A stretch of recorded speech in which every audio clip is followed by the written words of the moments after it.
right. We got Andrea Ocampo. You said it right? You said it perfect. Okay, so I'm on fire from the beginning, right? Scuba diver to Hollywood to Miami cheerleader to NFTs. And that's just off the top of my head. That was the best recap I've heard so far. Well, I appreciate that. Do you see what they did with Elon Musk today? We just saw it before we You know came what? in. No, I've been in traffic. Oh, you got to pull that up. I think it's tab 2. So he did something that he was talking about Ukraine and that he was going to do something. Former Chinese state media editor threatens Elon Musk on Twitter and warns he will be taught a lesson. Jeez. Scroll down a little bit. Look at the tweet. It's never a boring day out here. There it is. Yeah, read that, Rob. So it says Elon Musk has released his personality too much, and he believes too much in the U.S. and West's freedom of speech. He will be taught a lesson. And then that was his tweet. I guess he was asking about Ukraine, and the Chinese state-affiliated media guy says he will be taught a lesson. Out the gates. Out the gates. Not even with 72 hours like this. And well, obviously they're paying attention to him. Of course. He did send that satellite up there in Ukraine. We had his partner in, and his partner's from Ukraine. Oh, wow. So we're hoping that he makes it back so we can get him in. He's still over there. Yeah. So that's probably why that went up. So I'm sure that they're aligning with Russian. Of course, it's concerning. Now, you and your media background, do you think, because now he's talking about buying it, buying Twitter. Do you think he actually will? I think so. Do you really? You think he'll end up buying it? I think so, yeah. I think it's quite the bold move. What do you think, Sam? Let's ask Sam over. Sam, what do you think? You think he's going to buy Twitter? Yeah. Rob, you think? Yeah, he's buying it. I thought he changed his mind. I thought he changed his mind, and then I heard that he didn't. And if anybody's going to buy Twitter, it definitely will be Elon. Oh, I hope he does. I thought he was because he kept hanging out with Jack Dorsey. Of course. And remember, everybody was blaming Jack Dorsey for everything. I think Jack Dorsey wanted it to be maybe like one side censored, one side uncensored, and then the board just took over. So then when Elon went to buy it, they started hanging out quite a bit. And I think Elon's plan originally was to buy it and then have Dorsey run it. This is all perfect plan behind the scenes. It's got to be, right? It's sleight of hand. Like, look at what's going on over here, but we're Yeah. So you were born in Colombia, right? I was in Armenia, Colombia. Armenia, Colombia, right? Not Armenia, Russia, which is people think. Totally different. It might not be a good one right now. No, I'm like, no, not Russian, Colombia. And then you came from there to Miami, right? To New Jersey. Really? Yes, when I was 6 months old, and then from there we ended up in Miami. And how were you when you got to Miami? I was 6 months old. I was a baby. Oh, you went right from Jersey to Miami. Okay. And was it easy getting into the culture and everything? You know, it was just because since I was a baby, I don't really remember much, but I grew up in a very Hispanic family, and I grew up speaking Spanish, and I was very lucky that I did end up speaking Spanish when I was a kid, and I'm fully bilingual now, so I'm very thankful to my parents. Oh, so you got it good because when you came over, you were young, so when you were learning language, you could learn them both at the same time. Exactly. I was learning both at the same time. That's huge. And I'm just so thankful because now I'm bilingual. I have a little bit of an accent when I speak Spanish, but Not much. I mean, not much overall like in English. English, I hope I don't have my Hispanic accent. But just because growing up as a broadcaster, I always knew that if I wanted to go internationally or if I really wanted to get the big job, I couldn't have an accent. That was just like the thing. And I even took classes to take away the Miami accent and everything. Really? Yeah. They just wanted it like a standard clean accent. Yeah, right? standard clean accent. And now everybody is inclusive. We love everybody's accents, but back in the day, if you had an accent, you couldn't work. Wow. Yeah. When you were in the broadcast, do you remember that kind of stuff? Yeah, well, I remember that. Like, it's weird. Like, I see like now, like guys on TV, they got beards, they got some scruff. Like, it was like clean shaven. You had to wear a tie.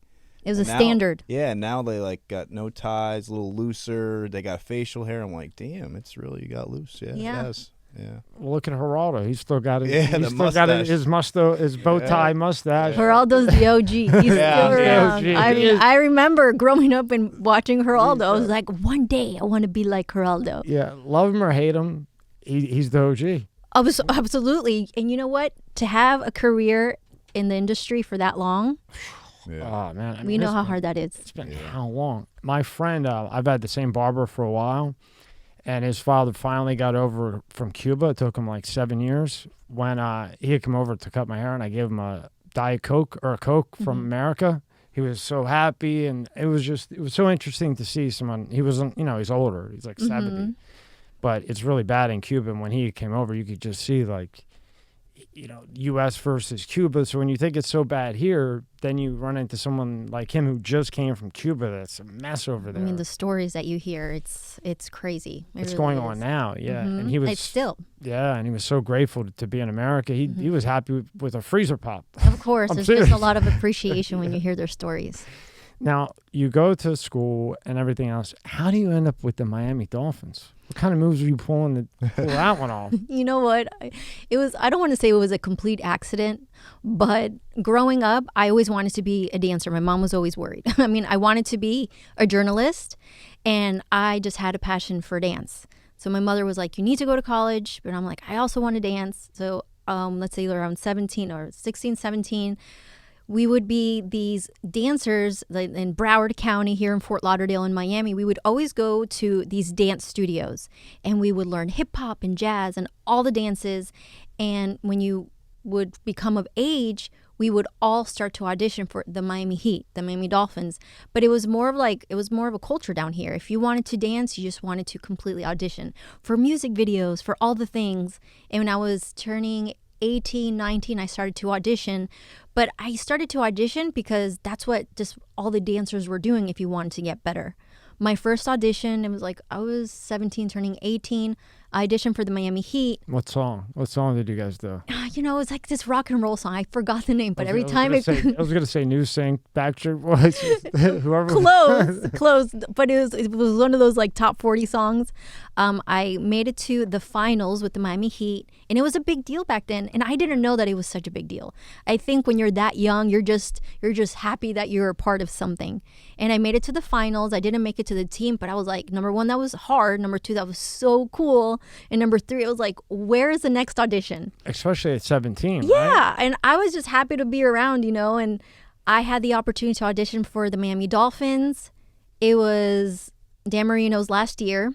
I'm aging myself, but it is okay. He loves Dan Marino. Okay. Yeah, my fiance does too. So I auditioned and I made it. And I didn't know what I was signing up for. I didn't know that it was such a big deal. I just knew that. Hello, McFly. I know. I didn't know. I was just like, oh my goodness, I'm a part of a dance team. Okay. No, the NFL dance The team. NFL dance team. And I think it was just showing how innocent I was at the time. And wow, I mean, it was really one of the coolest experiences of my life. And wow, was I in for a ride. Now, growing up, when you're dancing and you're into that, like, who are you listening to? Who are you watching? Who do you like? Like me, I was doing the moonwalk. I had the whole, like, Do you still do the moonwalk? I can still do the moonwalk. I was never able to learn the moonwalk. It was very beneficial later in life that I could do the moonwalk. Is that like the party trick? As a 5'9" guy. Yeah. Well, everybody around you. This episode is brought to you by Fiji. More than just water. This is not just rock. It's ancient volcanic rock that filters tropical rain, giving it double the electrolytes and its signature soft, smooth taste. It's not just water. It's Fiji water. This episode is brought to you by Let's Get Checked. Are you the man your father was? Recent studies have shown that men's testosterone levels have dropped substantially since the 1980s at about an average of 1% per year. Think about how old your father was when he was born. For example, if he was 30, your testosterone levels could be 30% lower than his. Low testosterone levels can have all type of health effects on men. It can affect your mood, sex drive, memory, muscle mass loss, you name it. And yes, low testosterone is more common the older you get, but it can affect men at any age. So let's talk about today's sponsor, Let's Get Checked. You can order a testing kit that will be delivered to you in a discreet packaging with next-day delivery. Once your sample arrives in the laboratory, confidential results will be available from your secure online account within 2 to 5 days. So, if you want to test your hormone levels without having to leave your home, visit trylgc.com/MSCS Media and get 25% off your test using the code MSCS Media. The link is in the description at the top. He's always taller, so I got to do something to stand. I can do the moonwalk and the Carlton. Okay, I that's can do awesome. the Carlton. That is awesome. That is your You always party get a trick. laugh at it. Yep, Carlton and moonwalk. Very memorable. So who'd you listen to? I mean, for me, it was always pop music. And growing up, my dad always was really impressionable with his music. But I always listened to classic rock, pretty much across the board, Hispanic music, salsa music. But I remember around that time with the Dolphins, the audition song was Janet Jackson. That's like her. She was all the rage. And I loved, obviously, like NSYNC. I was more of an NSYNC gal than Backstreet Boys. Yeah, I was going to say which one. Yeah, NSYNC was my group, and Britney Spears, she was actually my grad night performer before she hit it big. I'm so aging myself. Because she's back around going nuts again. Yeah, so, she's back around going But nuts. that's not her. That's her family. I mean, anybody, jeez, what a jerk her dad is, huh? You know what? I it's like a train wreck. Yeah, I just no hope wonder she's okay. gonna- Isn't that weird? Yeah, I mean, your dad's still control. You got to fight for your own money at 40, 35. I mean, honestly, no wonder she seems so strange. Anybody would be traumatized. Anybody would be losing their mind.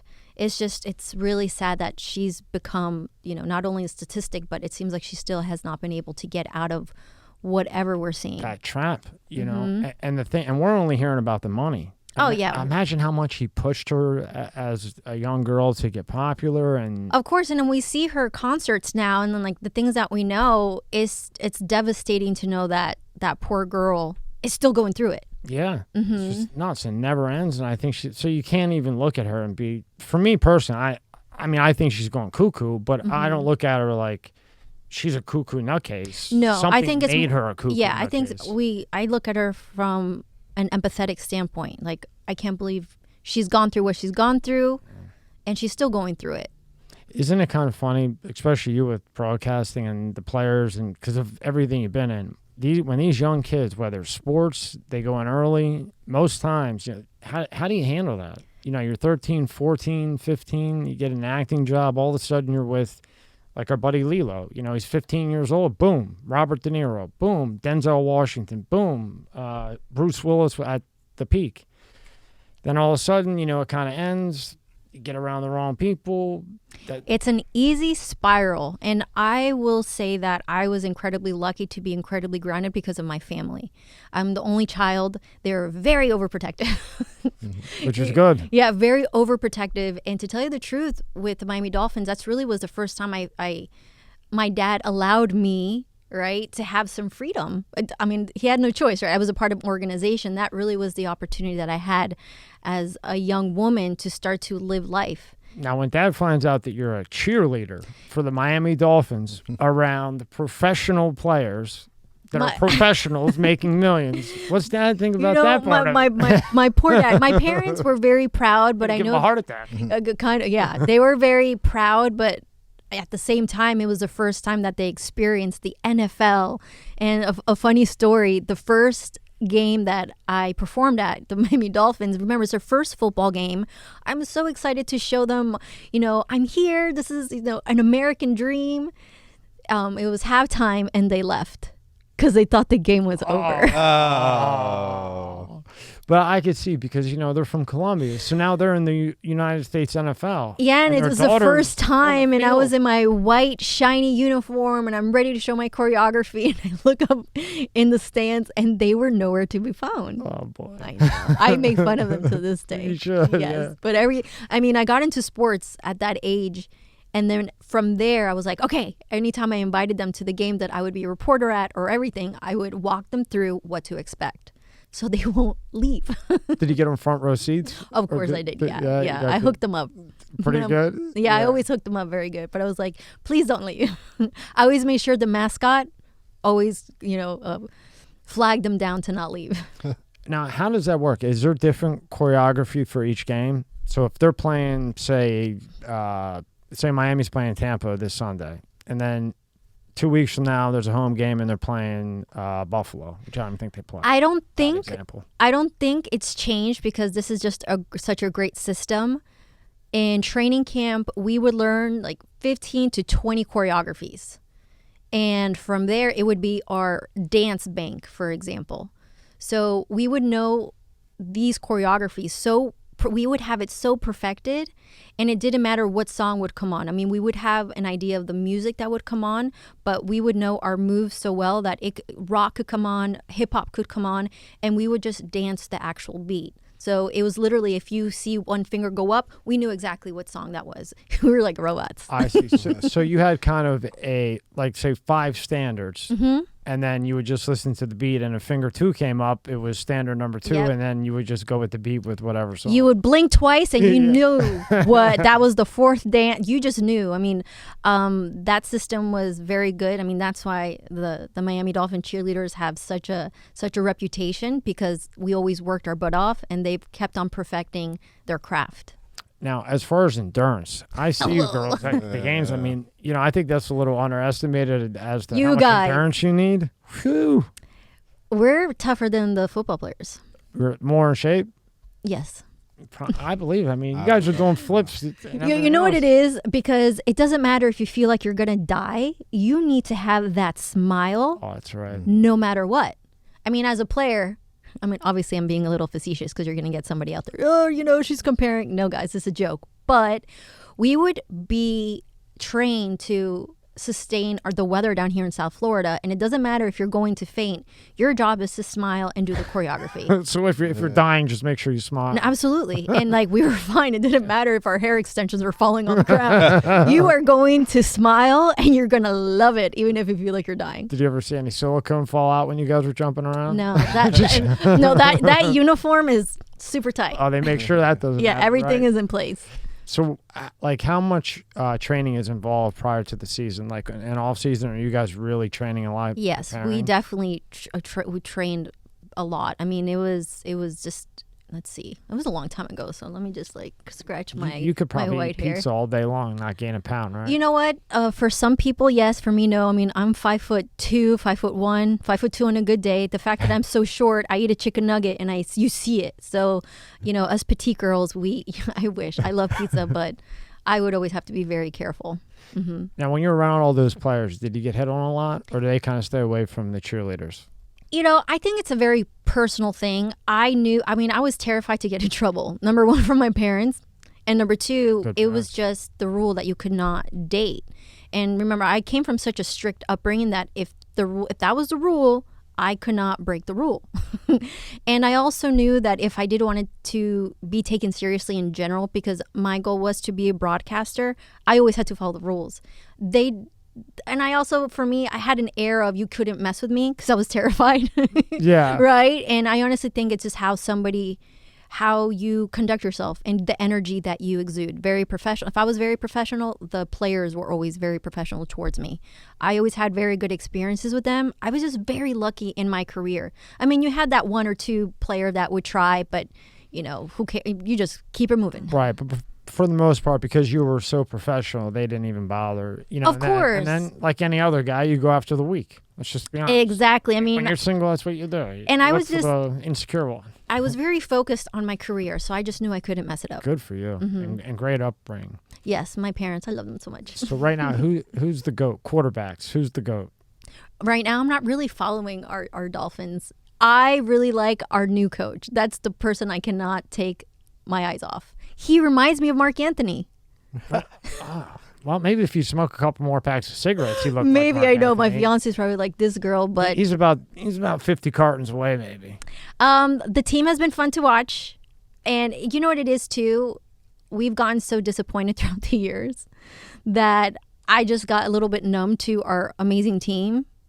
I will always be a fan, but for a long time I just didn't watch football. And being in sports as a broadcaster, I got to a point where after my broadcasting career, I was like, I'm done with sports. I don't want to watch it.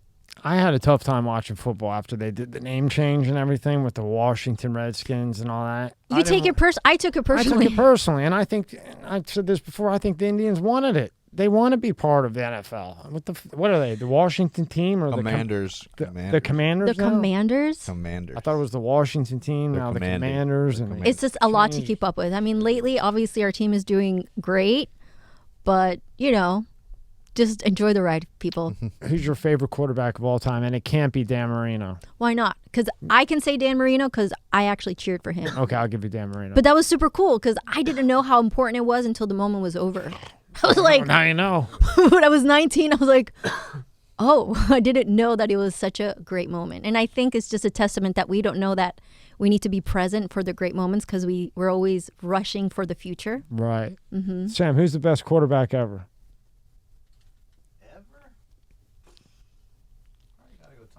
Yes, finally. I knew okay. My fiance would probably say Tom. I make fun of him all the time because he's always like, well, Tom Brady would do that. And I was like, we got into the argument about Giselle versus Tom. It was pretty hysterical. Yeah, well, you think Joe Montana, right? Joe Montana. I'm with you, Brady. I was going to say Joe, but it's the right. Yeah. Not last week, the week You know, before I'm that a fan of the OGs. I'm a fan of the legacy. It's interesting. Obviously, Tom Brady is amazing, but he's still in it. And like I said, you don't know who the person is or the moment until it's in the past because now we have to measure apples to apples. What do you think happens with him and Giselle or whatever divorce? Why would she divorce him in the beginning of the season? He looks like crap, by the way, I think. Well, you know she didn't want Why to play. wouldn't she divorce him at the beginning of the season? If you want to make a statement, Yeah. that woman knows how that man breathes, sleeps, everything. Yeah, he looks like She's hell. probably like, you want to go back on your word? Oh, yeah. She didn't have to yell. She just had to get up, exit left.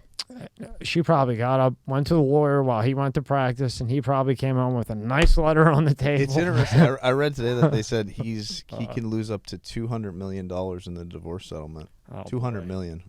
So you got them going at it. You got Pitt and Jolie going at it. You're going to have 3 Johnny Depp cases coming up. It's crazy. I mean, it's not really our business, but I mean, we'd love to see all this unfold. You want to know why? Because if we want to be like, oh, they're just like us. They have the moments, these millionaires, supermodels, actors. It makes them more human. Of course. They're not that perfect. I mean, it's not like we revel in their misery, but we're humans. Yes, we do. I never thought about it like that, No, how of women course. think. So he must have done something for her to do that. Maybe just the fact that he went back to the league. No, I mean, my understanding is that they had an agreement. That was his last year. That was a lot. And it was just so funny because I was talking to my fiance and I was like, I can't believe Brady didn't live up to his, what they agreed to. He loves the game. He's a competitor, and he still has it, and he lost. It's like, dude, I can't imagine him going out losing. the jig is up. We understand you're the best. He was this close. He was this Come close. on, give the guy another year. You already gave him 33. What's another one? But who knows? I mean, like when you have agreements within your relationship, Yeah. and remember Giselle, she was the top model of the world. And if she did sacrifice for her family and for her kids, that was probably the agreement. And if he went back on it, those oaths are huge within a relationship. That's literally your foundation. Good point. Because you don't know, because maybe 5 years ago, she had said to him, hey, this is the last year. So maybe like when he left the Patriots. He was probably like, oh, one more, honey, one more. Yeah. She's like, fine, one more. With the Patriots. Now you're done with the Patriots. Retire. Now with the Miami Dolphins, Yeah. Okay. What a mess. I know, and they say that she's a witch. I watch TikTok. I'm obsessed with We're TikTok. about to find out if she's a witch. Well, he's not looking that good. I'm just saying. He does not look good. You don't need to be a detective to be like, she probably is a witch. Was some witchcraft there? And if I had to take a wild guess, I think she's probably a little smarter than an Amber Rose. Yeah. Probably just a little bit. So I just think- a little bit. I think. You know what I she's love smart about? that. I don't want to say. I don't know much about her, but that's the whole point. You don't know much about her. She has a poker face. She. From what I see, what's out there is exactly what she wants to put out there. I think her That's lawyer brilliant. buried her. Her lawyer buried her. Remember, she went in there, and the lawyer comes and says, hey, the makeup, or, yeah, we had this makeup on. And then his lawyers come and say, hey, the makeup you're talking about wasn't even made at that time. Boom, done. And this is a gazillion. And we're all watching our popcorn like, oh my gosh. Because we just got done through Johnny going, yeah, I was had a tough time. That was dramatic as can be. And we all got invested one way or another. Oh, we all got hooked. It went from Ukraine and Russia to Johnny Depp. Yeah, they left the border. The People green. are dying over here, bombed, and Johnny Well, Depp. sometimes who needs something a little bit lighter. Yeah. Mm-hmm. Oh, the world's on fire. Hey, Johnny's on. Yeah, turn it on. No, but you know what? I wasn't a fan of Amber Heard, so Yeah. I think it was time for people to see also how vindictive women could be. to be able to see that type of personality, because you know a lot of women are victimized, and sometimes it's not fair for the man. So I think it was time for the playing field to be even and for people to see actual narcissists. I believe Johnny. I mean, not I just did too. because, I mean, and like, he's not my favorite guy, but I'm like, she was such she was so not likable. What a liar. And she dated Elon Musk too. Of course. Her baby's supposedly Elon Musk. I'm telling you, Elon, I'm a little bit disappointed. I'm like, you could have done so much better. Amber Heard, yo, hello. But you know what? She might be a witch and did that voodoo thing on. She probably was like YouTubing witch His recipes. IQ is so high, he can't catch the voodoo. He's too busy catching aliens and all that stuff out there. You see all the celebrity gossip. We're here with our popcorn. So now when you go to college, I always ask this for broadcasting, right? Mm-hmm. But they call it like BA. They make it science, bachelor science of blue, yeah. Well, why is there a science in there? Just to make it sound cool? I think so. Do you learn anything science? No. Did you use anything you learned in college and when you were out? No. I knew. I was really curious about the broadcast. No. What about you, Rob? When you went to that school for that stuff? Temple University. Temple University. Temple University. Yep. Look, I'm not going to knock college because I was an adjunct professor at Barry University, and I was teaching sports and business. Academia is wonderful, but I am a huge fan of learning in the field. Yeah. Mm-hmm. I think it was just a experience to, it's like a life experience, college. But you didn't really... yeah, little things, from class and stuff like that, for not like math, but like stuff I learned in TV class, yeah. I mean, and then going out and actually doing it, like she said. Yeah. I learned editing in college. I'm still a bad editor. Tape to tape editing? Yeah, the whole tape to tape. Beta to beta, DVC Pro to this, spin the thing. Yes. Yep. Does that mean nightmare? Yes, so it's many a words? nightmare. After that, I was like, I'm just going to hire an editor. So you're with the Dolphins cheerleading for like 2 years? I did that for 3 seasons. 3 seasons? Mm-hmm. And then enough was enough? Yeah, it was quite interesting because it was an amazing experience. I traveled the world. I think that being a part of that team was just very hard. I think mentally, emotionally, I think you really need to have a very strong sense of self. Things have changed because obviously now everybody has to be politically correct. Now everybody has to be... doing that now. Well, back in the day, I mean, you were treated really bad. And a lot of girls got eating disorders. I mean, you're being told that you're look fat every other, you know what I mean? Like, it was really hard on me. And I would work out, and I'm like, I was never good enough. It was a little bit emotionally stressful. I was lucky that I didn't end up messed up after that. But after that, you kind of have a complex. I'm sucking it in right now. I can't stop. Well, when they're beating you for 3 years, You know what they would do? And what's so cool when you don't really care anymore? I love the organization, but I am the type of person that will call people out because that behavior was not appropriate. And they have changed from what I've heard. They would take pictures of you in all your glory on the field when you're like trying your best, and then they would get a really unflattering picture of you, and then they would take a picture of you in the worst light, and then they would take a red Sharpie and circle your fat roll when your leg is like up here and you're like, they would literally circle your fat. And then when you would go to the locker room, I'm like 19, 20, 21. I'm like, I want to abide by the rules. I need to stay skinny. And then you would hope that in your mailbox you would get good news that you got hired for a gig with the Miami Dolphins, appearances. Sometimes you get good news. And then it was the ever dreaded picture. We would all get it one way or another. And then you would get your fat rolls in front of you. And then obviously you knew, number one, you were in trouble. Number two, you're going to have to work out. And number three, you're like, I hope I don't get kicked off the team.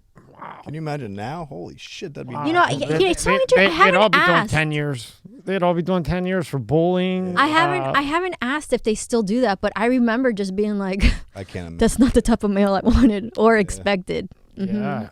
How many of those people, how many of the girls that you were in those 3 years are in therapy right now? I think we're all in therapy still. I mean, I think we all need therapy. On something. Damn. You know what I mean? Oh, yeah, we all believe me. I go through it. Yeah, of course. You have to. Our reunion was not that long ago. I mean, the great thing is it was really a beautiful experience for me. I really learned about work ethic because the Miami Dolphins, nobody does it better than the Dolphins. I learned work ethic from that organization. I made lifelong girlfriends. We're still friends to this day. But, you know, you got to take the good with the bad. And I'm just lucky that I didn't end up extremely messed up.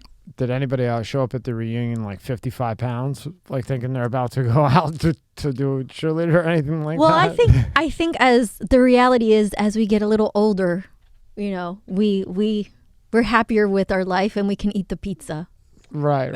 Yeah. I think and life is too short. Eat the pizza. Yeah, that's good. That's good that it didn't get to you and not too many. You guys still keep in touch. It's like a sisterhood. Yeah, like it is a sisterhood. Yep, 100%. Because you guys are all together trying to fight through that alone. Yeah, and also with the Dolphins, they gave me a lot of opportunity as a sports reporter, and that's really how I broke into that world. I mean, I knew I wanted to be a dancer, but I knew that I wanted to be a broadcaster, especially in sports.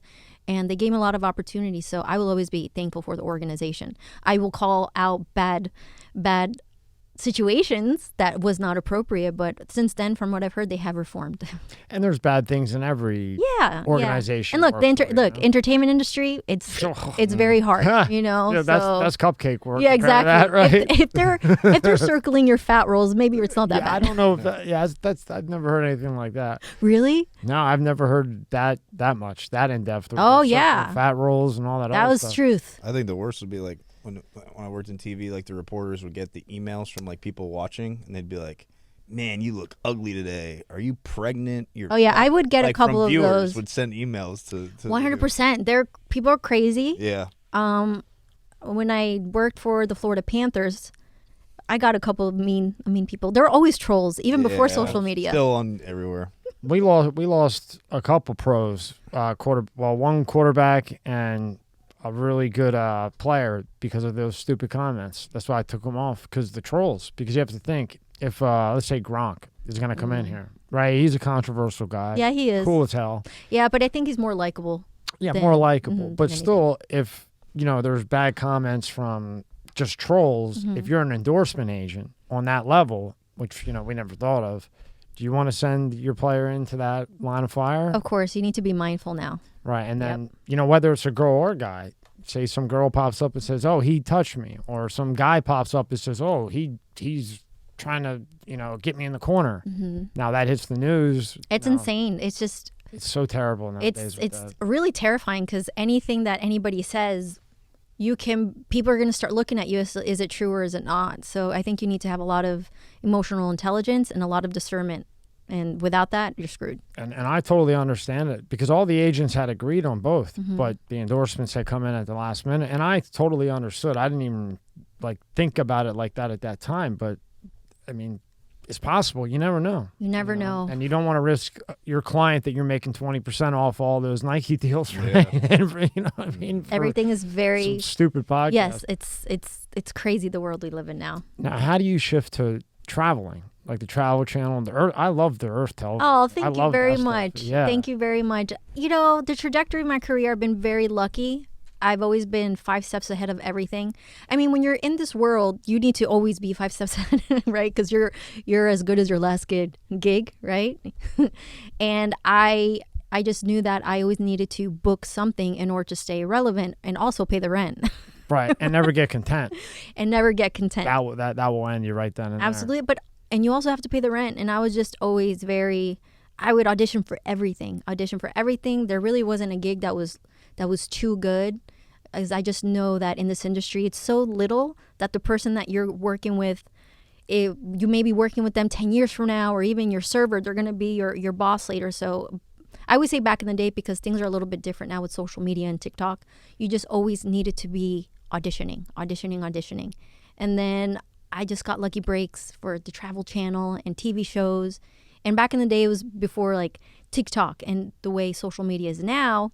I just knew that I wanted to be a travel and sports reporter. Whatever the gig was, I'm down. And I got those opportunities, and I always said yes. And because you kept showing face. I kept on smiling, even in the 100-degree weather. Yeah, play this clip. I love this. Oh my gosh. Yeah, I gotta play this, Rob. This is cool. This is my serious Millions side. of dollars are being invested in cleaning up our oceans, rivers, and beaches in an effort to turn the tide. I do. and reduce the It was so impact cold. of It was in Canada. environment. I'm a Florida girl. These efforts are crucial, especially knowing global consumption rates are rising. But what if moving forward, there was a solution within our reach to lead into a circular economy using materials that can infinitely recycle? Let's take a closer look.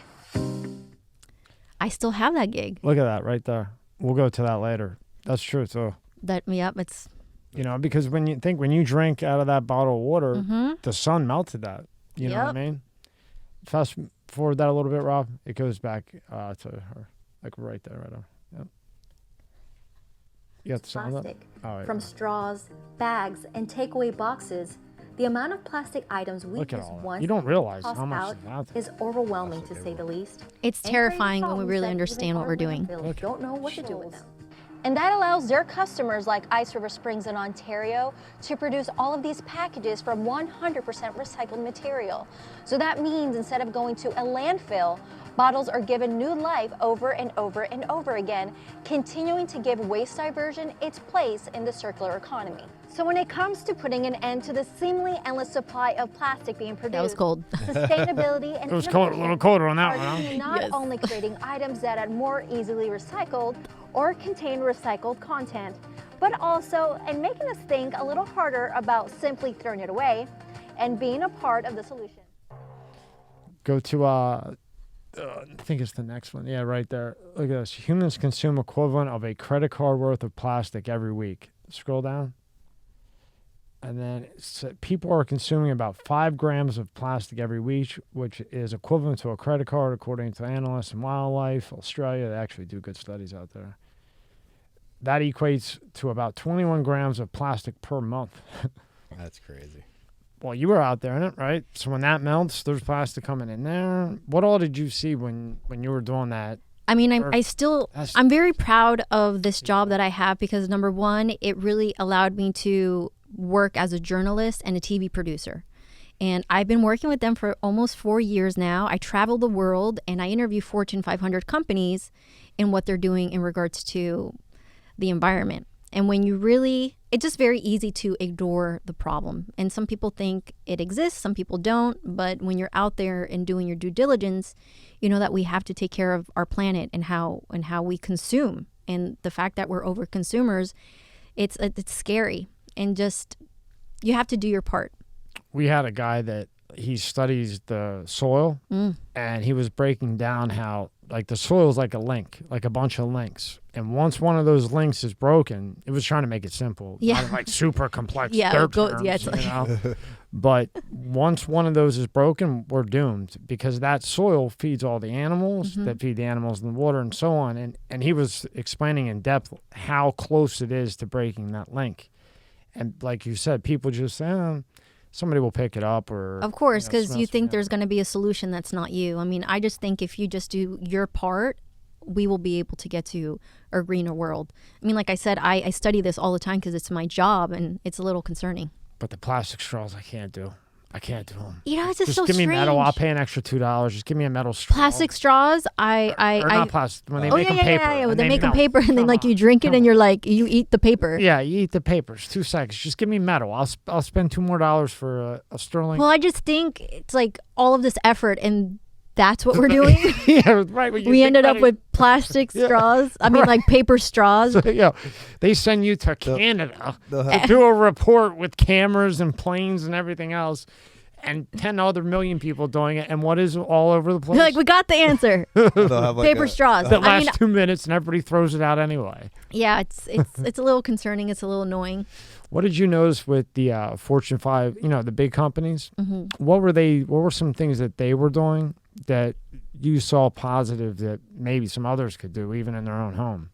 As simple as recycling, it sounds so Yeah. simple, and sometimes you think it has to be so scientific, and the actual companies out there that are investing in a sustainable department, meaning that they are investing in resources to see how they could create a greener footprint.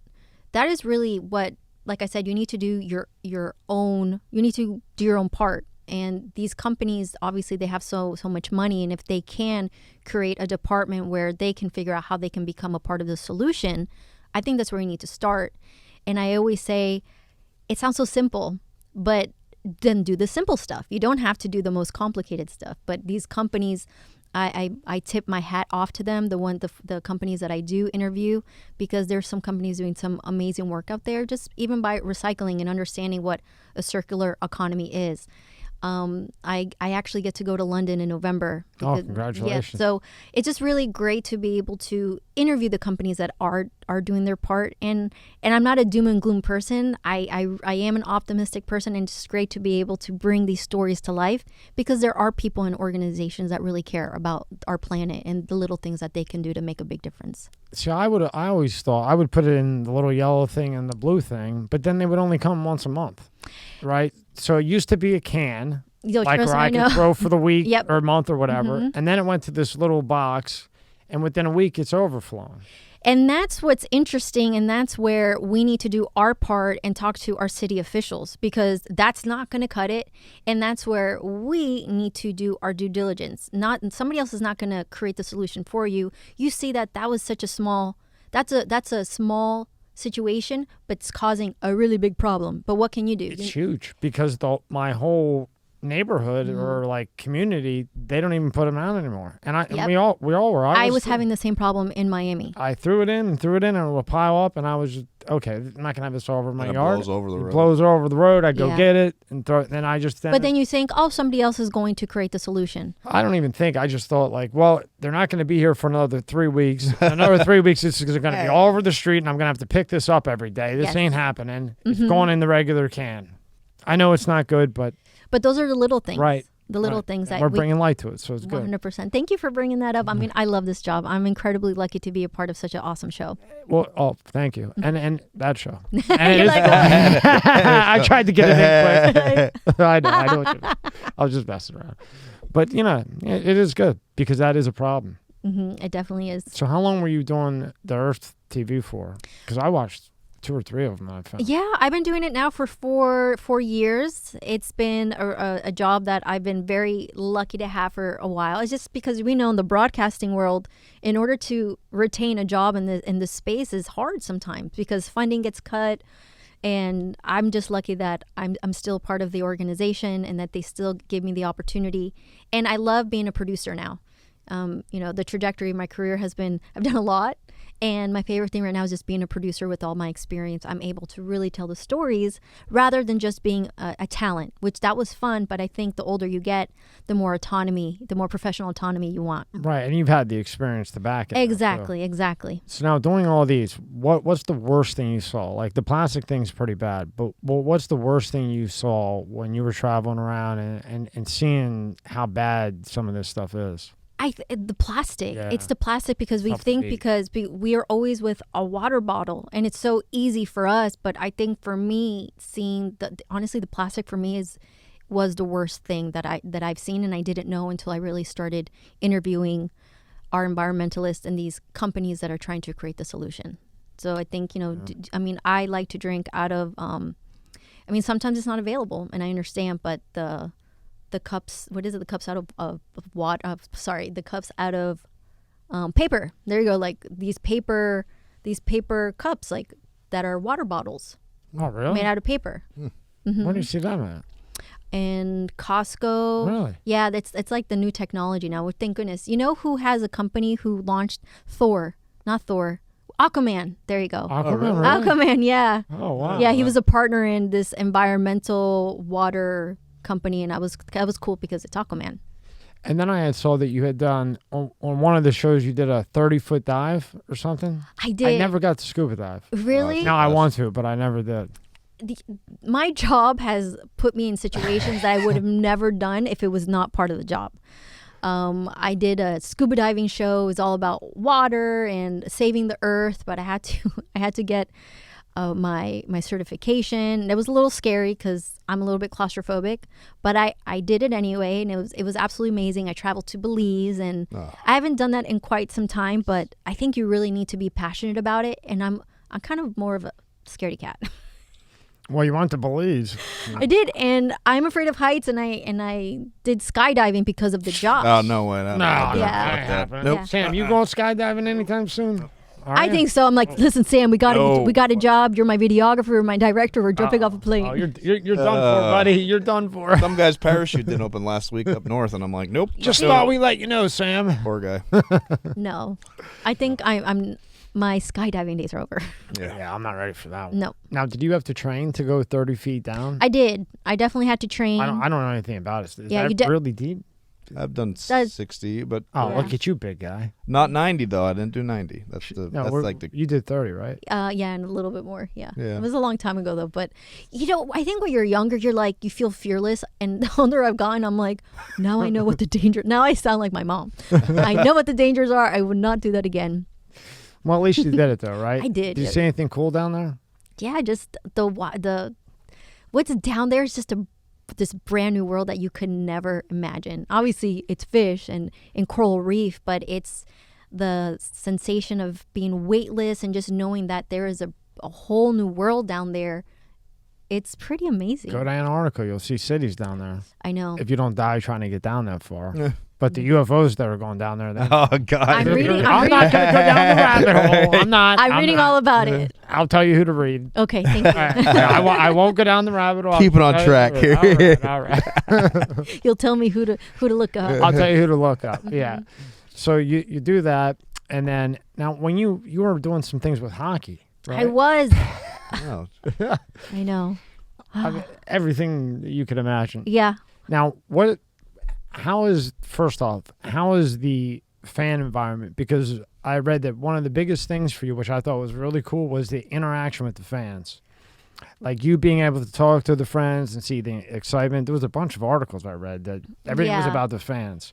So what's the difference that you notice between NFL fans and hockey fans, or football fans and hockey fans? This podcast is brought to you by Monster Energy. Tear into a can of the meanest energy drink on the planet, Monster Energy. It's the ideal combo of the right ingredients in the right proportion to deliver a big bad buzz that only Monster can. Monster packs a powerful punch, has a smooth, easy drinking flavor.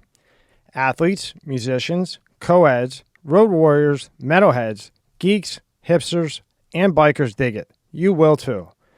Monster Energy is more than just the green OG. Monster has Monster Ultra, Juice Monster, Monster Hydro, Rehab Monster, Dragon Tea, Monster Max, Muscle Monster, and many more. Buy on Amazon, buy on Walmart, or go to monsterenergy.com and believe me, you'll find a place. Unleash the beast. Monster Energy. This podcast is brought to you by Liquid IV. This is a product I always use after I run, work out, and do the sauna. It's a great way to hydrate the body and feeling your best self. All you do is 1 stick of Liquid IV and 16 ounces of water. It hydrates the body faster and more efficient than water alone. 3 times the electrolytes as other sports drinks and contains 5 essential vitamins, B5, B12, B3, B6, and vitamin C. It also tastes great. Flavors like watermelon, lemon lime, strawberry, and many more. Buy in bulk at Costco or go to liquidiv.com and use the code MSCS Media, no space, for 15% off. No other way to hydrate the body. I think there is a huge distinct difference, and I really think it just depends where you live. We're in South Florida, so when you think of South Florida, you don't think it's synonymous with hockey. And how did this Colombian girl end up being a part of a franchise, the Florida Panthers? You know what? It was one of those things where I needed the next gig, and then I saw there was an opportunity for the Florida Panthers, and I wanted to stay in sports. I stalked the director until I got the interview, and I think I was just so obnoxious. I was like, you gotta hire me. I can do this. Until he gave me the opportunity. A big hello to Pete Soto. Right now he's with the LA Chargers. Oh, cool. Yeah, he made it really big, and I will always be forever thankful to him because he gave me my opportunity. Cool guy. He was absolutely amazing. He gave me the opportunity, and I was a really bad arena reporter for my first season. I was very pitchy on the microphone, and I feel bad for all the fans. But I'm sorry to interrupt you. When you say arena reporter, why do you say like that? That's different than the other stuff. So there's different types of broadcasting gigs in the world of sports. So specifically, you have sideline reporters that we are familiar with at the NFL, Aaron Andrews, and there are times with stadiums you have different types of on-camera talent. So you have your sideline reporters that will be your major network talent, and then you have your stadium reporters, which happens for NFL, the NHL, and different sporting events. And your arena reporter, your stadium reporter, is the person that talks about, ladies and gentlemen, today popcorn, the popcorn. Oh, okay. The popcorn quiz of the day. Come on, would you forget it? Yeah, it's just, that was, for me, that was the best time of my life. And I didn't know that until it was over. And the fan base was so nice down here in South Florida, and they were mostly Canadians or people that were fans of. I mean, who was a Florida Panther fan back then? And I say back then, but we weren't that great. We haven't been that great. I mean, yeah, we had a great run a couple months ago, but we are not synonymous with having the most amazing hockey team. Yeah. But the one thing that South Florida needs to do in general, I always say we need to do entertainment different, because we've never really been so great at sports, so we know how to entertain our fans. Yeah. And that's the one thing that I say that South Florida will beat everybody from dancing, from our dancers, from our cheerleaders, to our in-game presentation. Every sports team down here in South Florida has it on lock, because when we're losing, we need to entertain the fans. They definitely have it. You go to a Marlins game, there's like 20 people there, and you're like, but they got like a cool band going. You're like, yeah, that's they have what's the up. Best. But nobody's watching a baseball game. No. There's a band over there like, yeah, all right, I got this. Best dancers. You have the best reporters. So I was the one that was the arena reporter, but they also gave me opportunity to be a part of the team to interview our players. So I was really lucky that I got.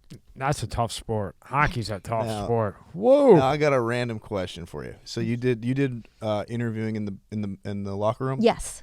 So when I worked in TV, it was the Scranton Wilkes-Barre, whatever they were. It was a minor league hockey team.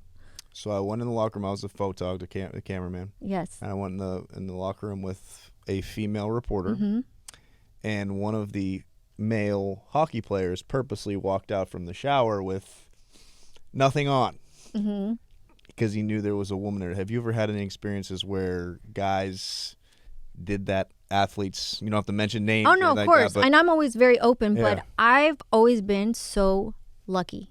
Very lucky. Everybody was, and for the most part, I was the only woman in the locker room.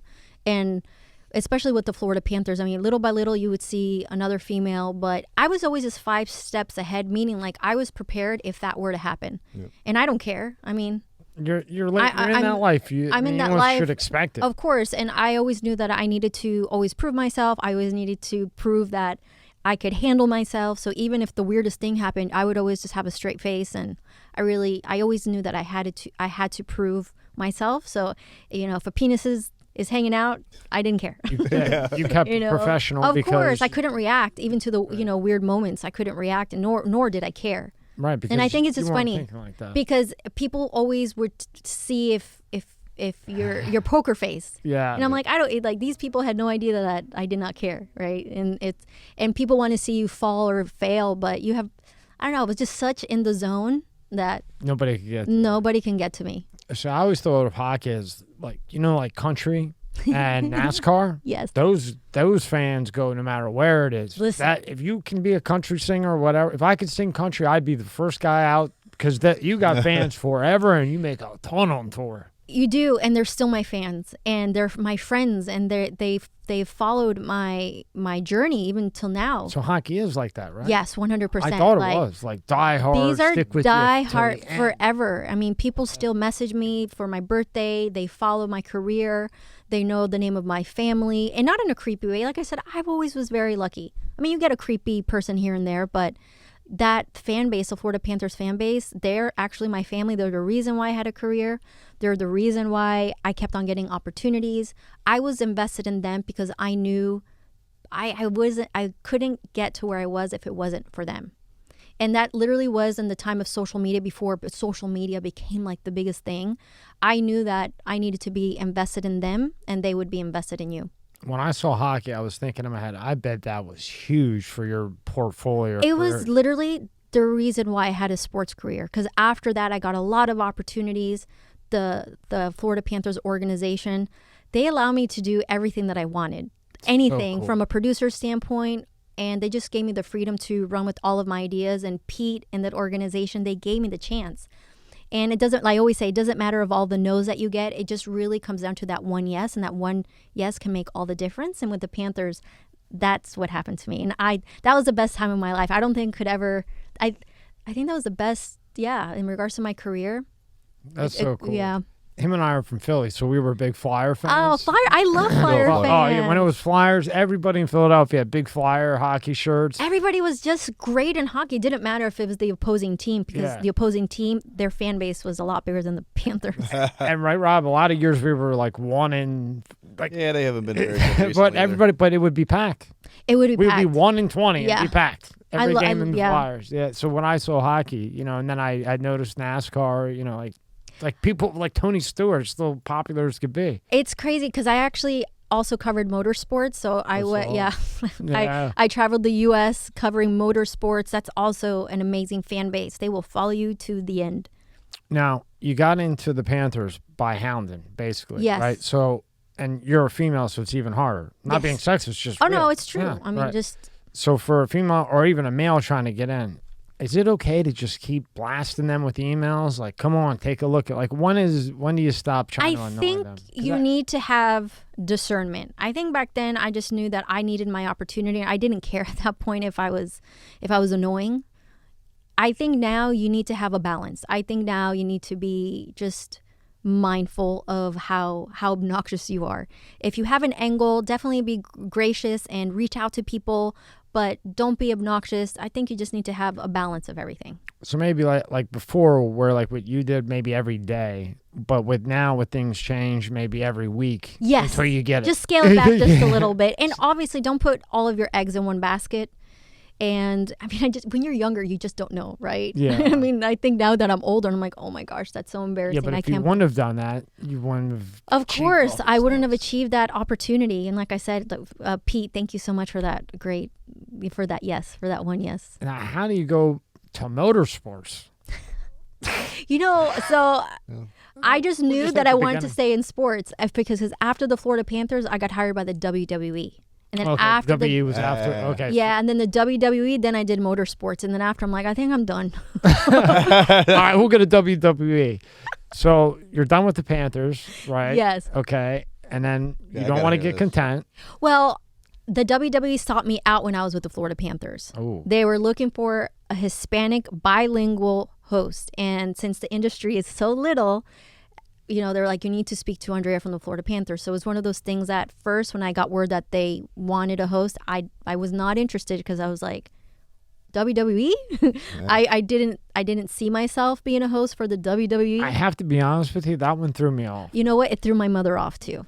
She's like, what? What'd your dad say? My dad was, I think my poor dad has always just been scratching his head. My dad is a man of very, very few words. Yeah. And he was just, my mom didn't understand it. But I think after I realized what the job would entail, I was like, this sounds so cool. And I think with the Panthers, my 4th season with the Panthers, I became the Hispanic marketing director.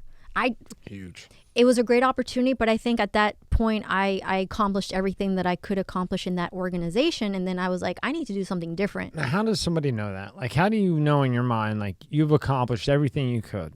Because you could still go up technically. You can, but everything at that point as a producer and as now being corporate, I would give ideas and they wouldn't do it. They wouldn't budge. And I'm like, I see. It was like, yeah, you get bored, and I didn't want to get complacent. And I think that's just like the worst feeling. And that's not, and nothing was, wasn't challenging anymore.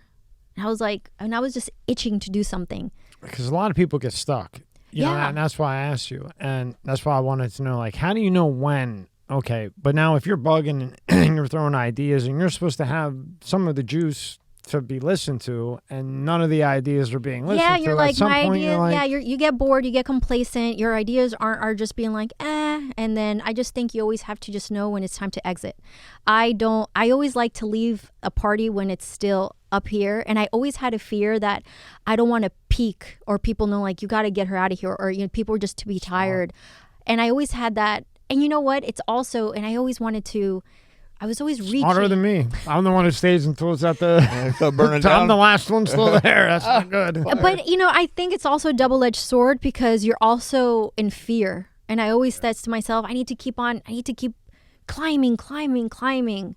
And then, Well, you have and went through such a professional career. One thing, you're all over the news. yes. Because now you're doing professional, cheerleading, hockey. Then you go to motorsports, which is another thing that everybody follows. Those fans follow forever too, Yeah, as far as I know. They're wonderful. I was just on a hamster wheel. I think in my mind, I was just like, you got to keep on going. You got to keep on going.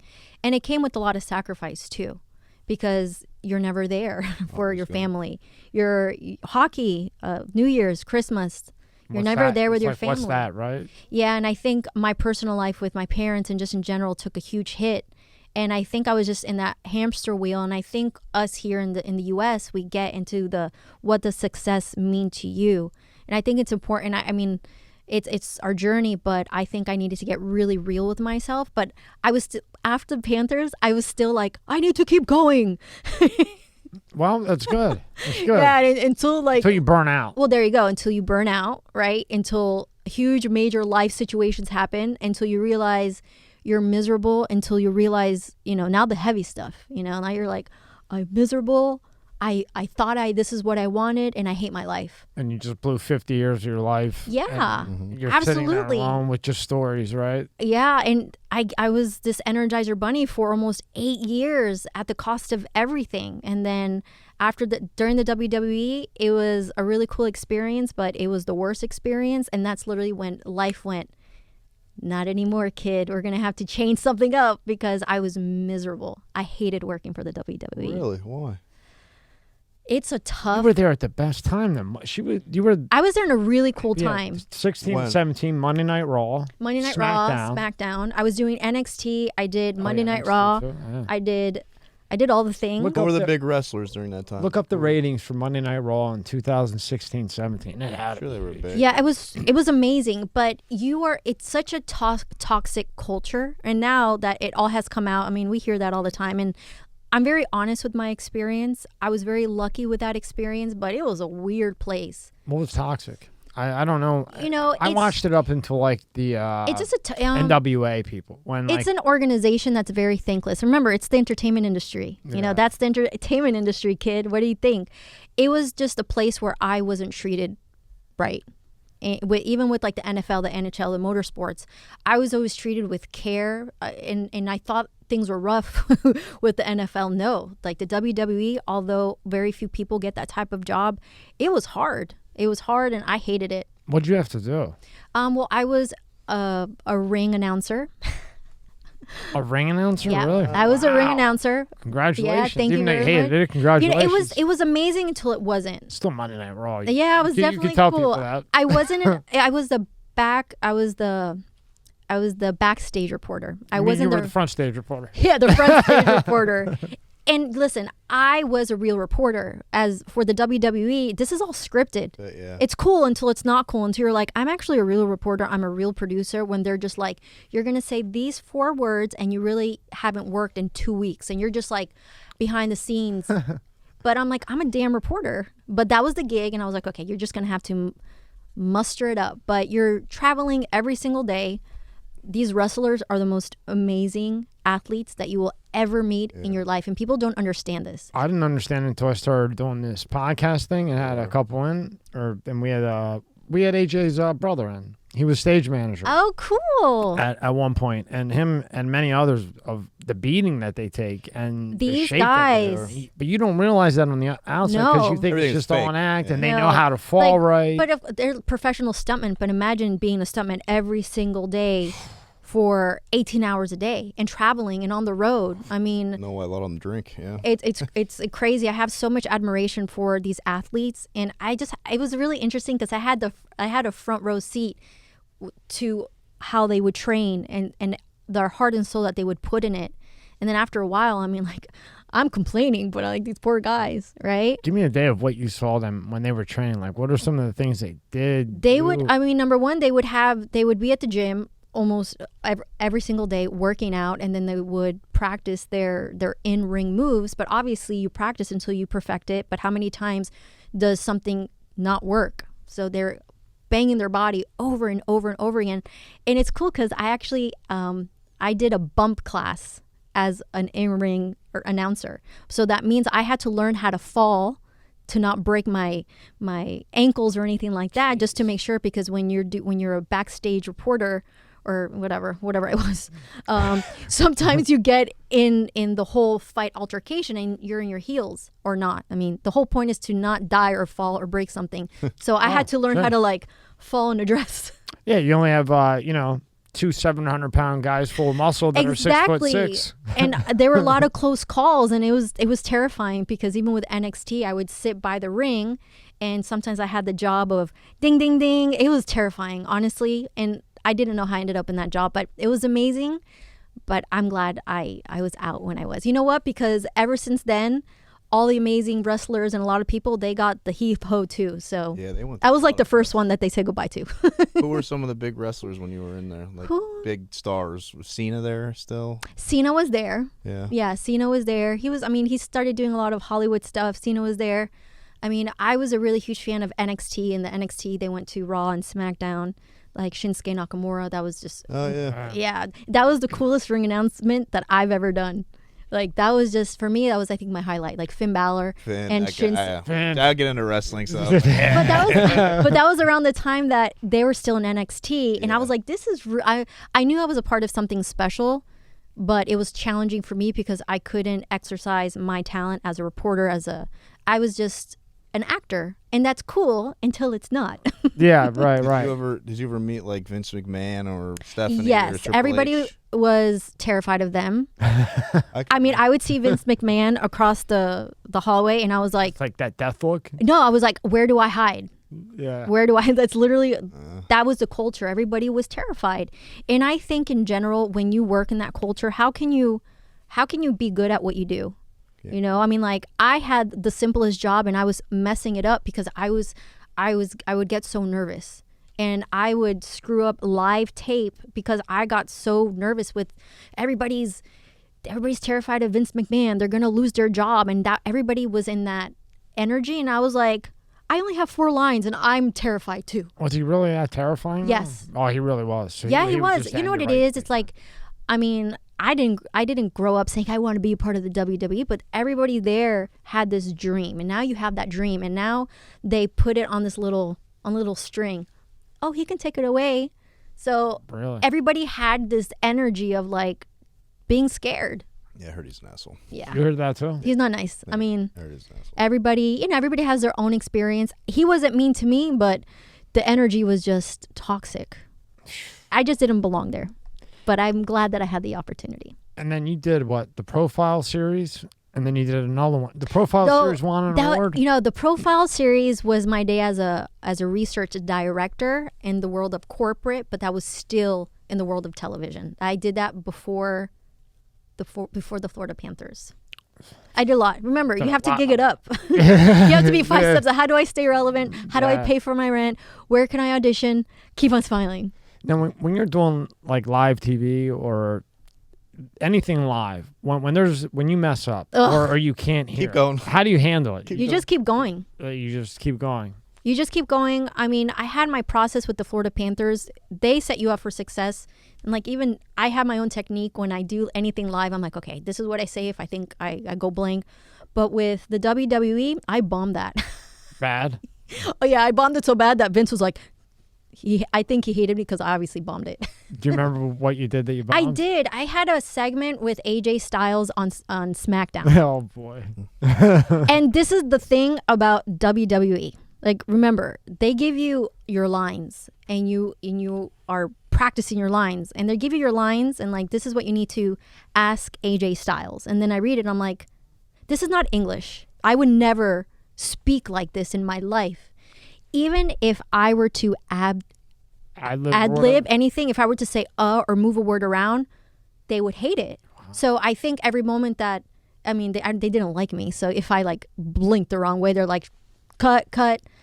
So it was just hard for me because that's not how I spoke. I'm like, I would never ask a question like this. And the fact that the energy was so toxic, I just couldn't perform. I would get performance anxiety. Yeah, I see. Yeah. That was almost tarnishing your career, too. No, it was. I was like, I suck. You know what? And it took me a while to recover because I really thought, I got in my mind, I'm like, I'm a horrible reporter.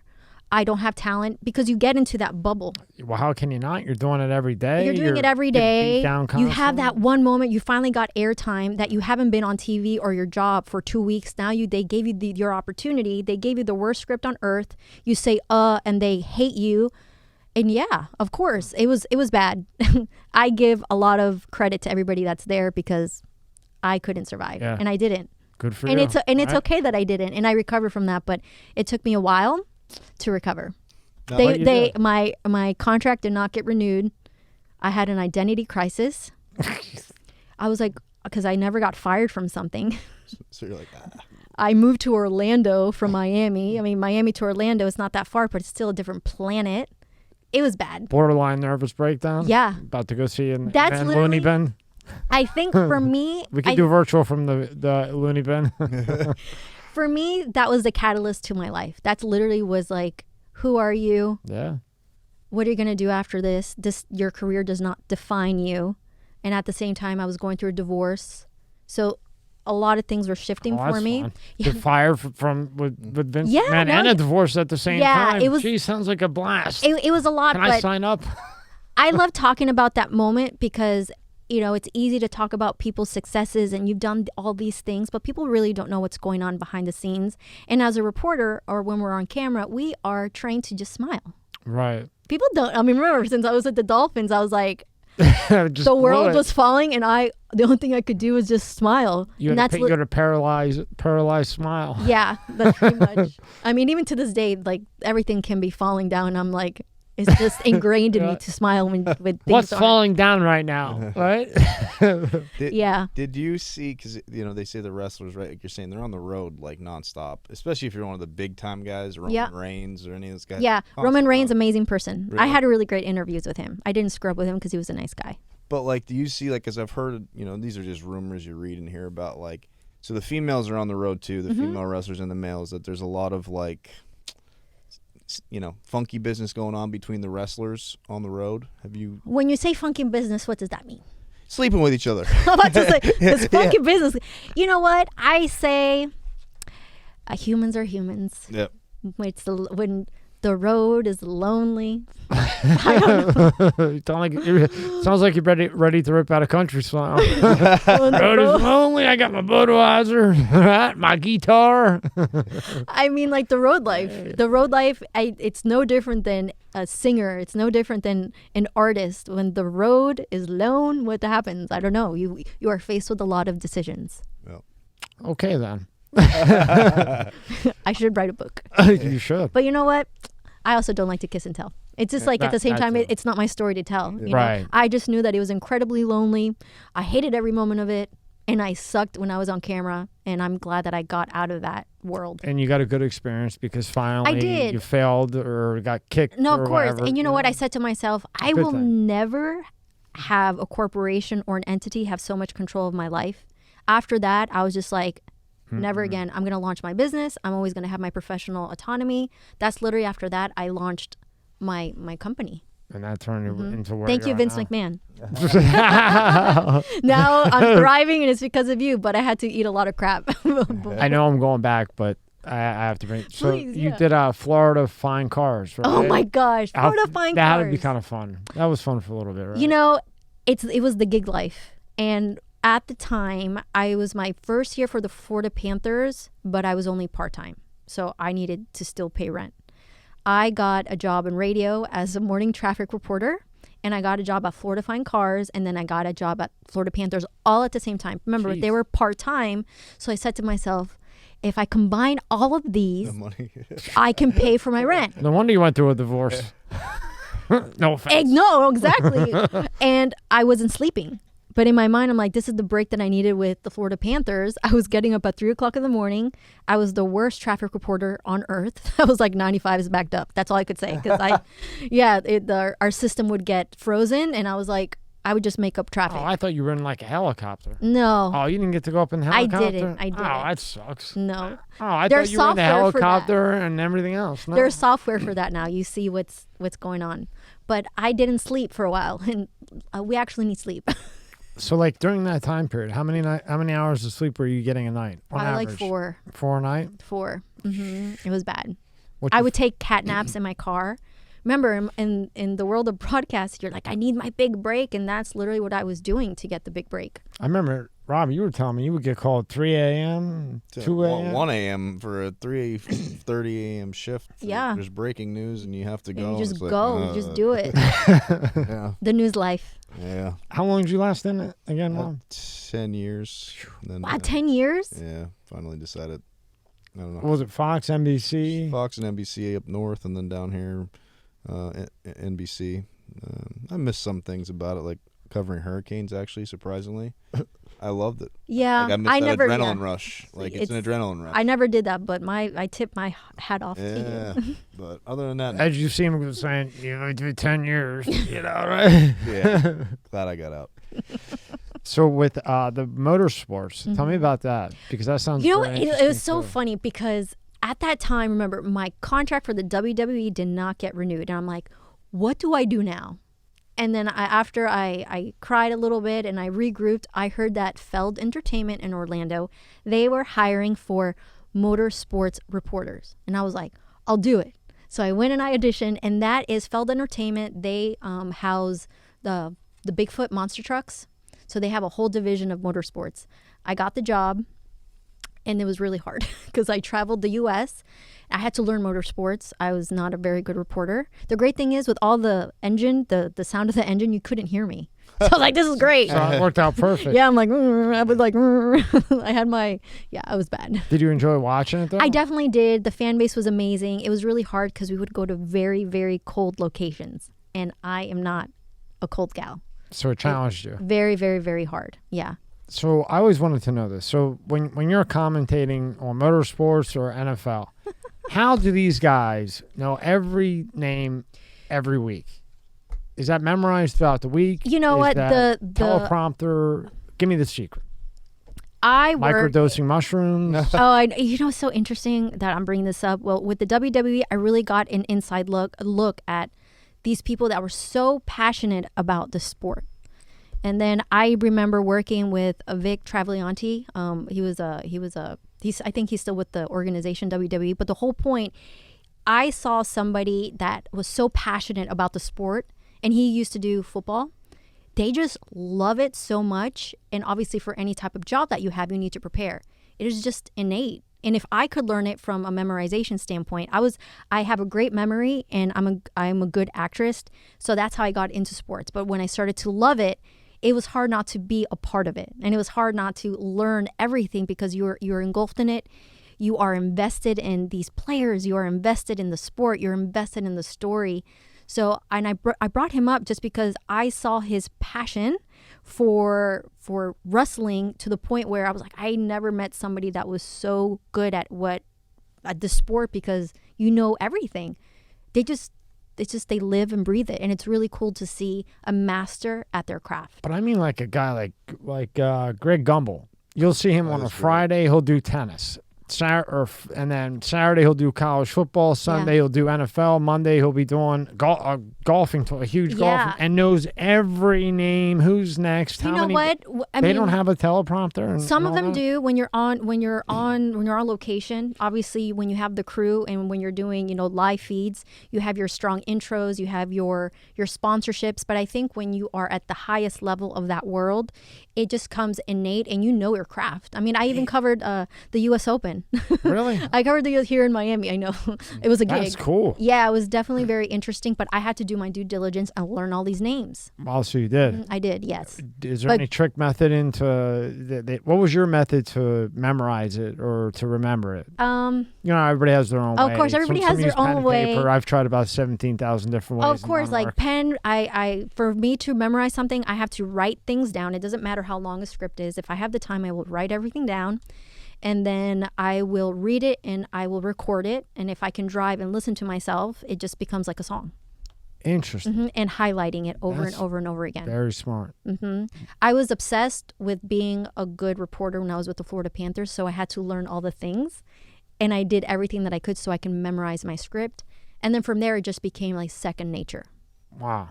Well, congratulations, because that's hard Thank you. to do. It definitely is. And I will say it's just because I can assimilate environments. And I think when you're a performer, and you know that, Yeah. you just have to You kind bop of just and groove, weave. yeah. You have to just, Even if like you're off by like a date, maybe. 100%. And if you're wrong, you just got to pretend that you're right. Yeah, like nothing ever happened, right? Exactly. I mean, if somebody hires me to cover the weirdest sport, you'll probably, and you see me covering it, you'll be like, how did she learn? I'm a good actress. Now, having had been in the tennis world, how about them not letting what's his name go into the big one? Nadal? The best tennis. Who's better than him? Who's better than him? Nobody. Nobody. Not even close. And they won't let him go over a shot that the guy who made it, who was supposed to be in here the day of the hurricane, Yeah. Dr. Malone was coming here. So we had to reschedule. Really? Yeah. So we had to reschedule. So the guy who made it says don't take it. Mm-hmm. And now that guy, who's the best tennis player on the planet right now, works with him. I mean, he's a monster, and now he can't go. I wasn't surprised. I'm not surprised, but it's just crazy. I know it's. Actually, I am surprised because you would think that they would make a pass because. Yeah, but so. I don't know anything that's controversial. Nothing surprised me nowadays. I'm just like Are you mind blown from when you were reporting to the way it is now? 100. Oh yes, I mean, because you were in it deep in a gazillion different areas. I was. The industry has changed in such a way that I think it's good and bad. I mean, it's just what it is right now because with TikTok and all the opportunities, what a reporter was and what a TV host was and what a broadcaster was is no more. And you are literally competing with little TikTokers, and that's great. But I think it's taken away from the art and what this prestigious world was, you know, because my dream when I was like 15, I wanted to be a part of E-Entertainment. And that was like the moment, that was like the epitome of entertainment. Yeah, it was huge. They had Stern on at night. Yeah, it was a thing. And I wanted to be Juliana Rancic. I know. I was like, Mom. I ended up in wrestling, but hey. It kind of go that way, but good sales pitch. Good sales pitch. But you know, but the world has changed in a way that it's given a lot of opportunities to the people that never went to school for broadcasting, but it created, I think, a lot of fear in the world of broadcasters. And I was just lucky because I was always 5 steps ahead. I was always, okay, you got to be. And you were unique, you know, and the way you went about it. I tried, you know, I didn't want to do hard news. And I was like, what do I do? You know, and I ended up in wrestling. How hard is it when you have somebody talking in your ear? I always wanted to X ask. minus. Yeah, like how hard, because you're there, the camera's on, you're live. Remember, Keep I that smile no matter what. I think for me with the Panthers, I would have the entire control room yelling in my ear. You hear all the craziness. Geez. You just become a master at multitasking, and you start to compartmentalize what you need to focus on. And you really need to be focused on your decision making. Because obviously all you hear is chaos. So there are moments that you're like, what do I do? You just have to you just need to have a strong compass within yourself and just know who you need to speak to. But it's hard.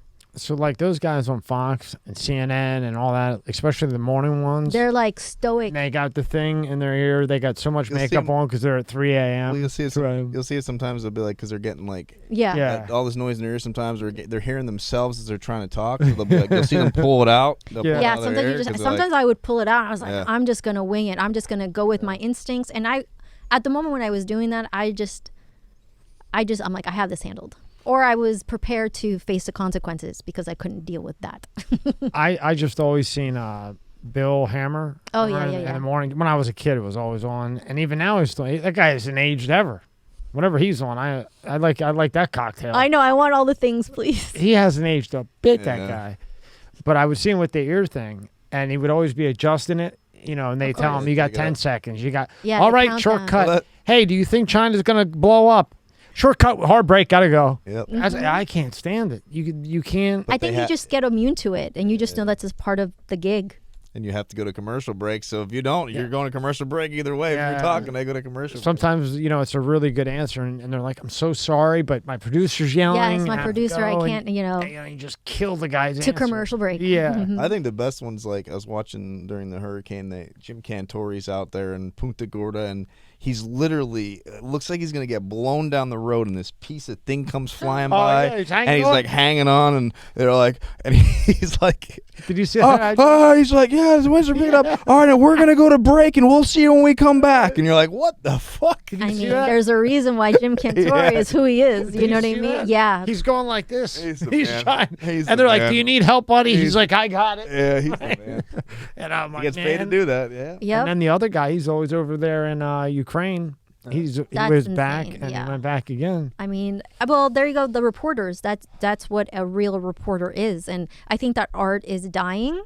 It's just turning into something else. But being a broadcaster and a news reporter is not what it used to. Now it's all about TikTok.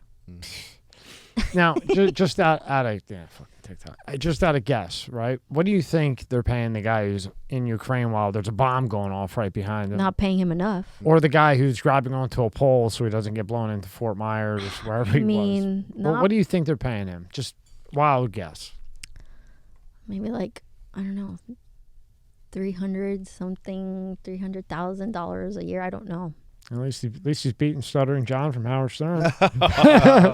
He only got 90. Well, I mean, I think nowadays is like you just gotta. I mean, it's show business. Just be lucky that you have a job, and I think that's just like the mantra that you hear. I mean, it's kind of weird when TikTokers are getting paid more. So there, I think that's where you have to start to measure. That's where you start looking at the balance. That's where you're like scratching your head to be like. You're kind of like, what's going on here right now, right? We need to rethink some things. Going back to your fun morning show. So what was the KVJ morning show? Oh, I love the KVJ morning show. Yeah. You were on the KVJ? Yeah. Kevin Virginia. And, oh my gosh. So I saw a lot of posts about it, so I figured you had a good time. Oh my gosh. So that I got hired to be the traffic reporter for the KVJ show when they got moved to Miami because they are a signature West Palm Beach show. At the time, they got an opportunity to move to Miami, and then I got hired to be the traffic reporter, but essentially they wanted to ease me into the show to be the signature Latina, right? And it didn't go so well because Miami didn't love them the way they were loved in West Palm Beach. And it was fun while it lasted. I wonder why Miami didn't. It's just I don't know the politics about it, but they moved back to West Palm Beach and they are loved. Yeah. They're killing it. They are a beloved morning show. They're like family to me. I mean, they gave me an opportunity. Morning radio. I wasn't really a great reporter, and I mean, I was part of some shticks and. It was fun, and it was a little bit embarrassing because they literally have to put it all out there. And I was like, I'm not prepared to talk about my personal life. Jaybird's an interesting character. Yes, Jaybird is absolutely amazing, but he was like the funny one, and he would do all these like jackass stunts on there. And I was just like, I cannot believe this is actually happening right now at like 4 o'clock in the morning. I mean, all you see, I was just like with my smile, even though when I was scared, embarrassed, I was just like. That sucks when you go to bed it's dark and you wake up and it's dark. You know, it's a rough one, right? The morning show was amazing. What was your favorite thing about it? It was just being a part of their little family because they've worked together for years upon years, and I was just honored that they gave me the opportunity to be a part of their little family for a while. And that's the weirdest thing I think with radio, with TV. Because I've seen it. You have Mo and Sally up here, their radio, KVJ show up here, the morning TV anchors that I worked with at Channel 5, and the morning anchors at all the other ones.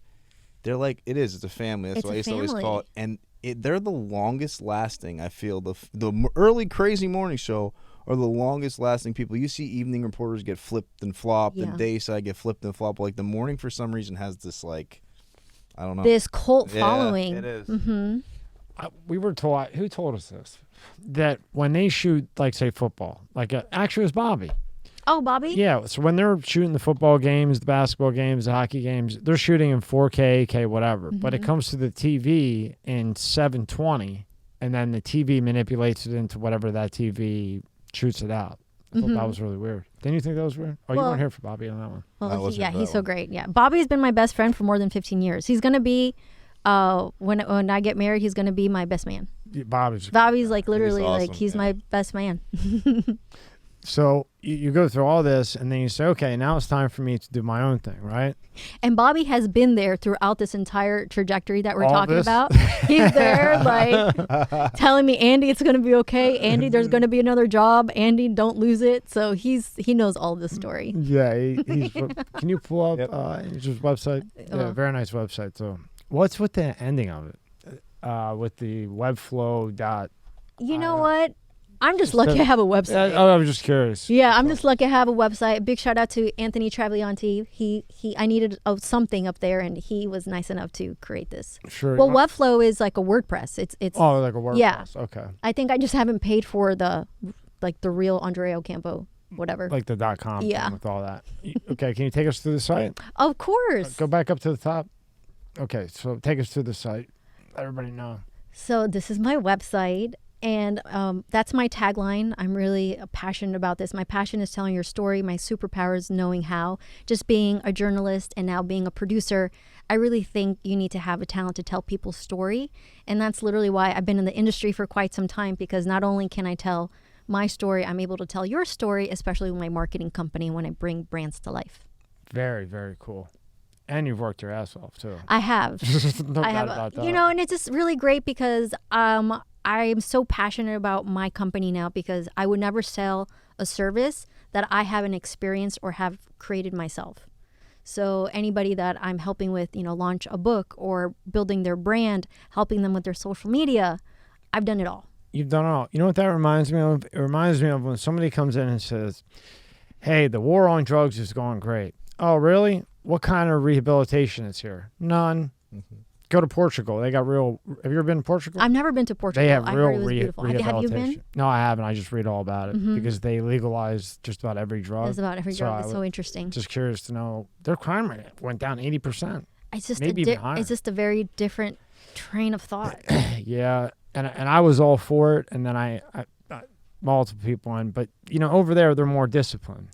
Well, there you go. It's just a different culture. We're so egotistic over here. Yes, it's all about me, and we're just a different culture. Whether it's bad or good, it just depends on who we're asking. I agree with you. Some ways it's good, some ways it's bad. Of course, yeah. Yeah. So I don't think we can do the same rules here and have the same outcome. It's just we're not. We're just very different. Point being is that you've been through this, so Yes. it matches what I said, and it's best to be dealing with somebody who's actually been through it, not saying it. Of course. Well, especially when everybody can do all the things out there, especially now that everybody's a videographer, a content creator, a social media something. Everybody can do all the things. That's great. But now you have to start asking who's done what. Because everybody I know that went to rehab comes out, and the second they get out, they go to the liquor store or the guy, and I go, I thought you just went to rehab. And he goes, or plenty of them. They're like, yeah, I'm in there with some lady asking me how my day was. I have no experience. She's got a job talking to, Okay, back to your website. Good correlation, though, hopefully. Oh, yeah. Well, love the correlation. Yeah. So, my website is very simple. And when you scroll down, I just show you who I've worked with. And obviously, we've gone through all the fun stories with WWE and the Travel Channel. Univision. Univision, and my company's name is HBU Media. I should know that because whenever I get my haircut, it's Univision. Univision. Like beautiful women on there. I'll tell you, I don't know what they're saying, but I'll tell you what, But I you do will not want to leave- get in a fight with that one. Any of those women over there in Cuba, Colombia, whatever the hell's going on. No, Well, good. that guy talking back, he's crazy. I'm sitting there getting my haircut, no idea, but I just see that look on her eye. I'm off that more. It all COVID. starts in the eye. Oh no, I'm gone. What do you want? The wallet? Here, see it. Just let me off this shit. Wow, they're vicious though. I think they're real too. Like they're really pissed at whatever he did. Yes. Every time he gets his haircut, I'm telling you, these guys must do something bad because these women get up off the chair. They're picking up the chair, and I don't think they're acting.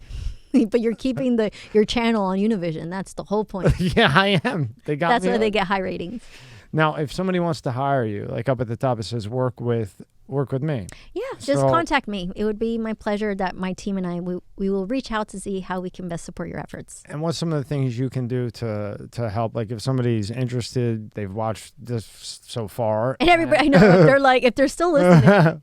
Well, if somebody's interested in launching their brand or business, if they want social media marketing, if they want to produce a commercial, my company does that for them. So for example, I have a client, he's a doctor, and he hired me to create all of his content and to create a social media and to media train him. And my team and I, we're awesome, and we love what we do. It would be our pleasure to help you. Very cool. And if somebody comes along, because I know a lot of people have asked me, and I don't know anybody, but that they have a great book. You know, at one time it was top 20, and they want to do speaking events. Yes. Could your company help get them? 100%. Really? Yes, Good. we can definitely help you with got a speaking events, pile of public people relations. And I mean, everything is correlated and connected, and we work with people's budgets. So it just really depends on what the end goal is. But yes, 100%. Very cool. Very And I've cool. written a book too, so I know what the struggle is in regards to now what do I do? How do I get on stages? How do I continue to preach my message? When you wrote, do you have it out yet, the book? I do. I co-wrote a book called Lead with Success with 9 other amazing female leaders. And we all have a chapter, and mine was all about how I broke into the world of sports. Oh, that's how you kept. That's how you guys kept it together. Of course. Each woman got a I know. chapter of there. I was gonna say, how did 9 of you agree on No, one it's thing? a business model. It's totally a business model. We have a lot of entrepreneurs And that guys would be the same way too, so I don't get killed. 9 guys in a room, we're all gonna fight about what. Who But you know wants what? Writing a book is no joke. So I was just very grateful that I had the opportunity. It's a lot of writing. So I get it. Congratulations if you've done it.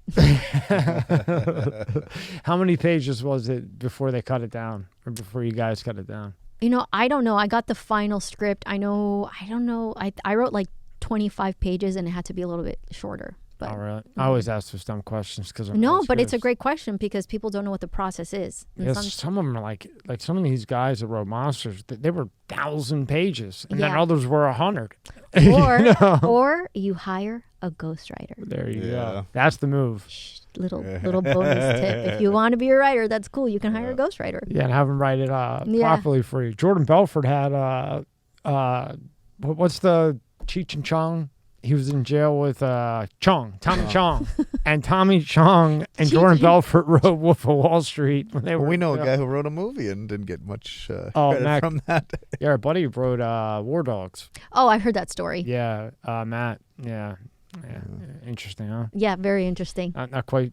Yeah, interesting story, huh? Just Google it. Yeah. So somehow you're into NFTs. Oh my gosh. Okay, I so- am. Here we go. Here we go with this. And it Here doesn't we go. stop. I'm still trying to grasp the NFT thing. And good. So You are my ideal yes, target person. Who was the best so far? We had a few in. The best so far with Bitcoin was Sam. He's my buddy, but I always forget last names. He got a $109 million deal passed with DeSantos for cryptocurrency. Wow. So he did the best with explaining Bitcoin, right? Yeah. NFT got, We had a good one in. It was interesting. not NFT, Web3, we kind of got that as demonetization, which you also do. But we'll start with NFT. So my first question with the NFT thing is, how can you take a picture of Michael Jordan, Allen Iverson, whoever? You take the picture and you sell it. How is that not a copyright? So it's very interesting because it's still very dicey, right? Because we are still working with a lot of copyright and licensing. So I wouldn't, if I were you, I wouldn't try to monetize an athlete's picture because although the industry is still very new, you don't want to get penalized later on. And the reason I'm talking about this right now is because right now with my project, I have a crypto lawyer and she's working with us to make sure that we are doing all of our due diligence when we launch our NFT project. So when you're dealing with other people's work, you need to be careful because although you may be sued, not now, maybe later, but you need to cover your butt. It doesn't matter if it's a decentralized world. We're living in a centralized world. Because I would think whether this whole NFT thing is just like a fad for now and dies out or it lasts, eventually, Michael Jordan's agent and whoever's Yeah, agent that is is going to say, very- hey, that picture just went for $2 million. or Exactly. $1 million. 100%. Remember, it's still, I talk to my friend Michelangelo. He's one of my consultants for our NFT project. we're still in the dial-up phase of NFTs. It's still very, very new. So people are still scratching their heads. People are still trying to figure out how they can monetize. If you want to try to monetize an NFT, I wouldn't go the route of somebody's artwork or somebody else's likeness, because later on you may run into a problem. Let's start working with your own art. And I wouldn't touch that with a 10-foot pole. I just wouldn't, because yes, a decentralized model, but we're living in a centralized world, and you just don't want to get sticky off the jump. I just think it's common sense. At it some is. point, these It guys is. are going to come back. 100%. And I think that's where you want to start making very smart decisions, and you need to talk to your copyright lawyer. It's all about licensing there, and we're still using the metric stick to the current laws. So it's a very early stage, but don't monetize other people's artwork. That's just my opinion.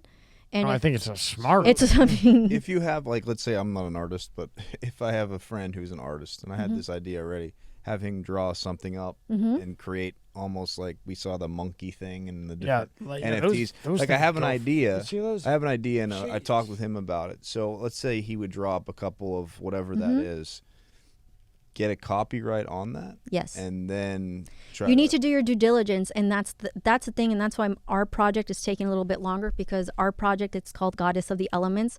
We're working with amazing artists from all over. Bobby is one of our directors. We're working with illustrators. Oh, this is the website.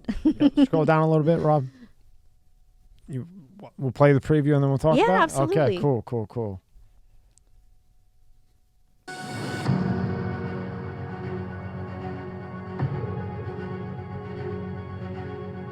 I have that steamer right over here. Oh That yeah, little it's the one? best, right? It is. I bought this big one and it sucks. It almost burnt down It's the place. best.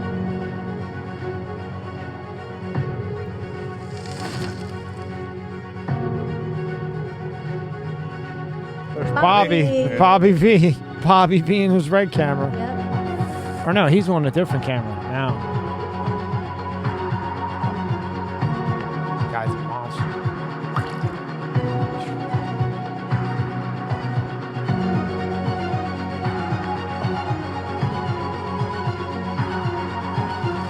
Oh, that's cool.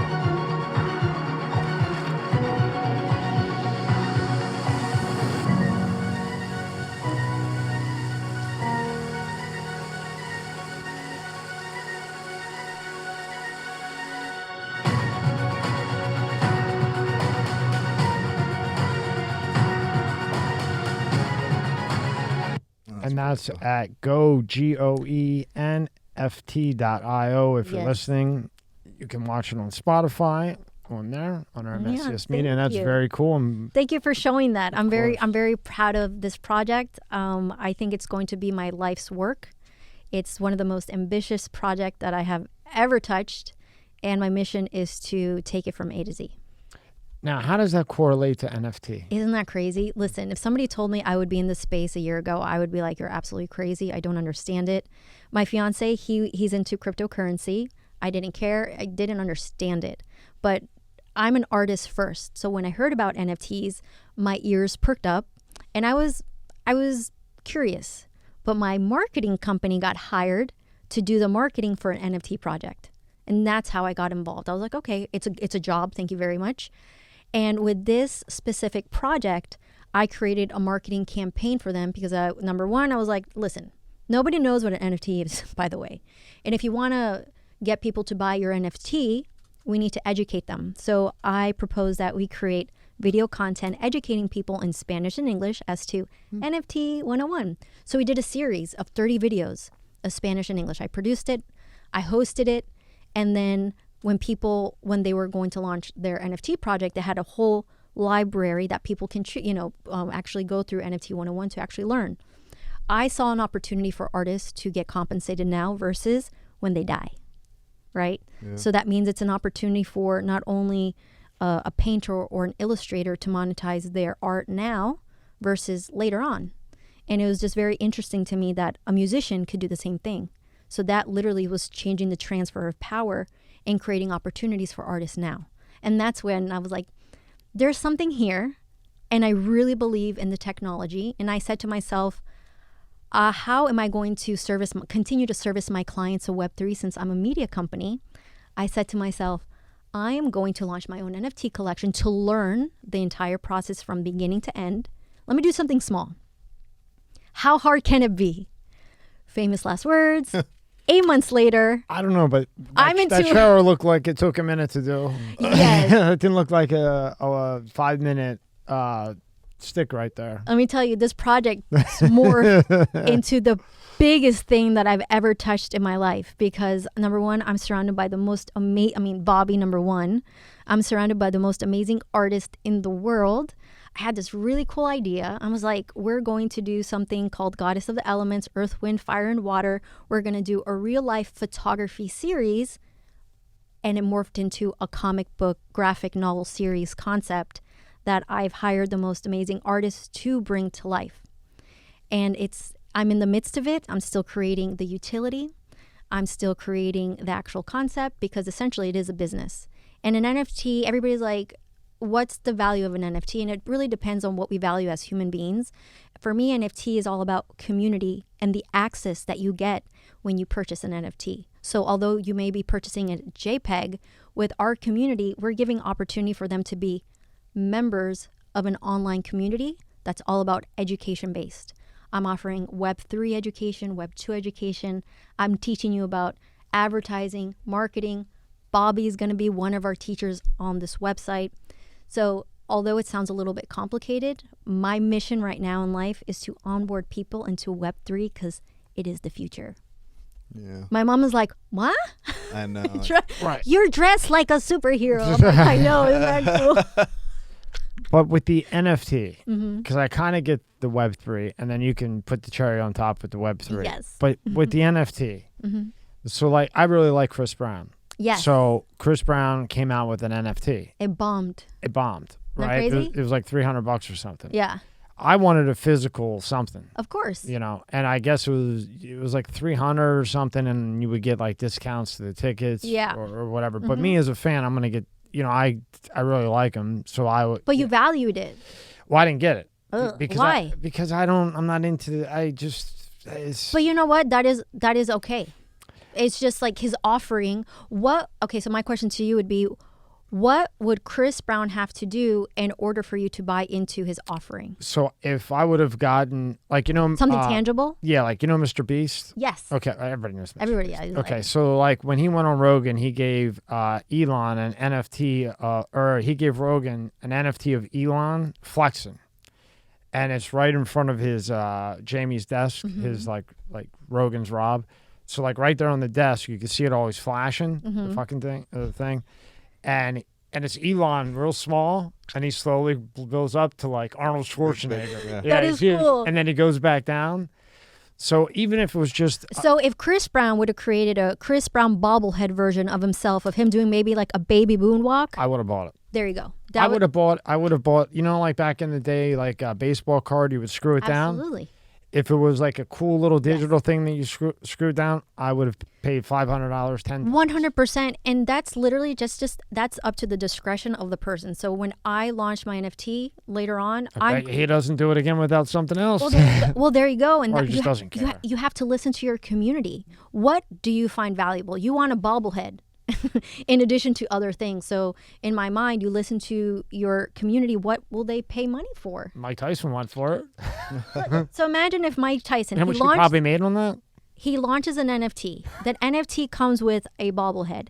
And then not only is it NFT, Mike Tyson NFT going to give you access to, I don't know, VIP events with him, his or when trainer. he breaks Logan's jaw in about round 2, you mean? Exactly. Yeah.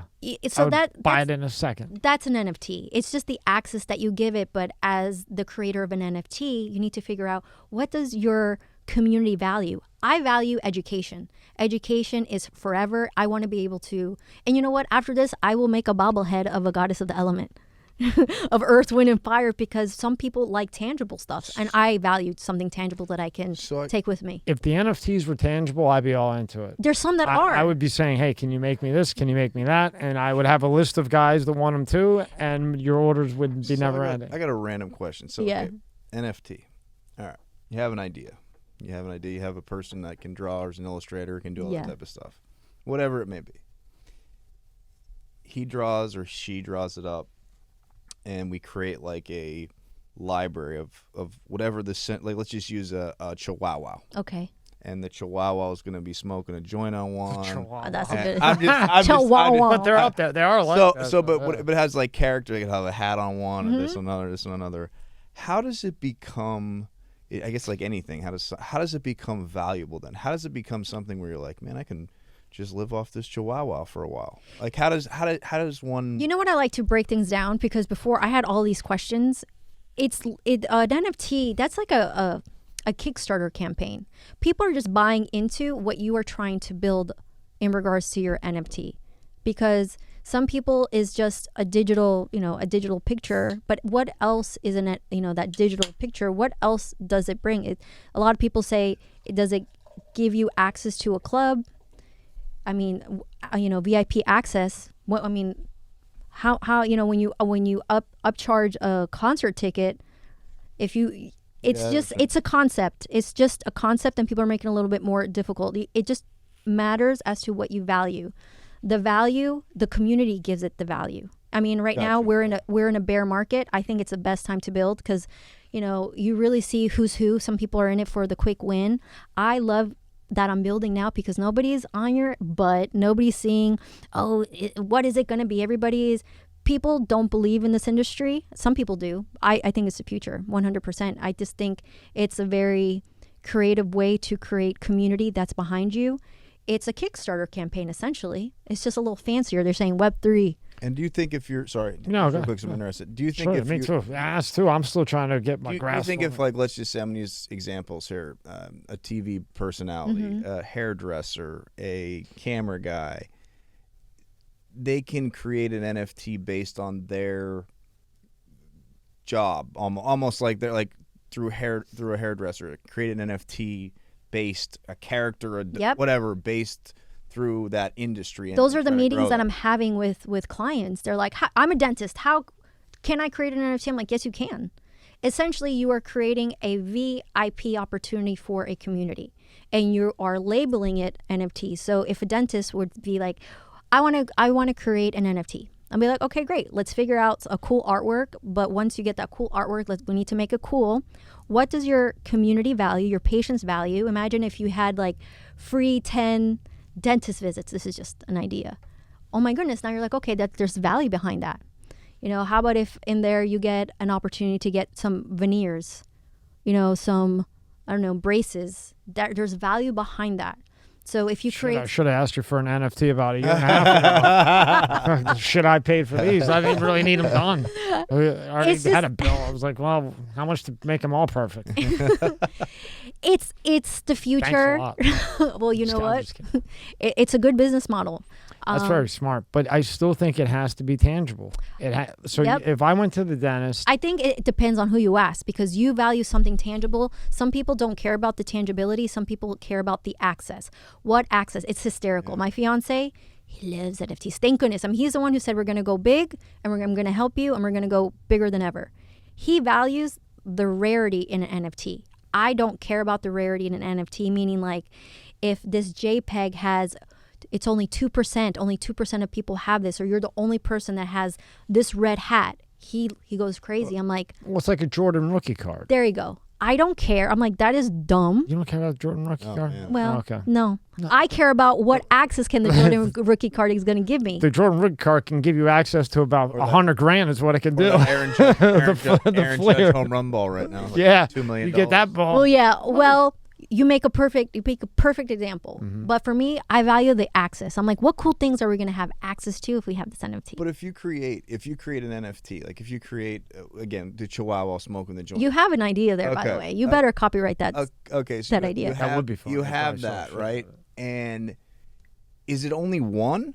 Like, so that Chihuahua smoking the joint, is that considered just one of one, or can you make the same one, the exact same copy, 6 times? Yes.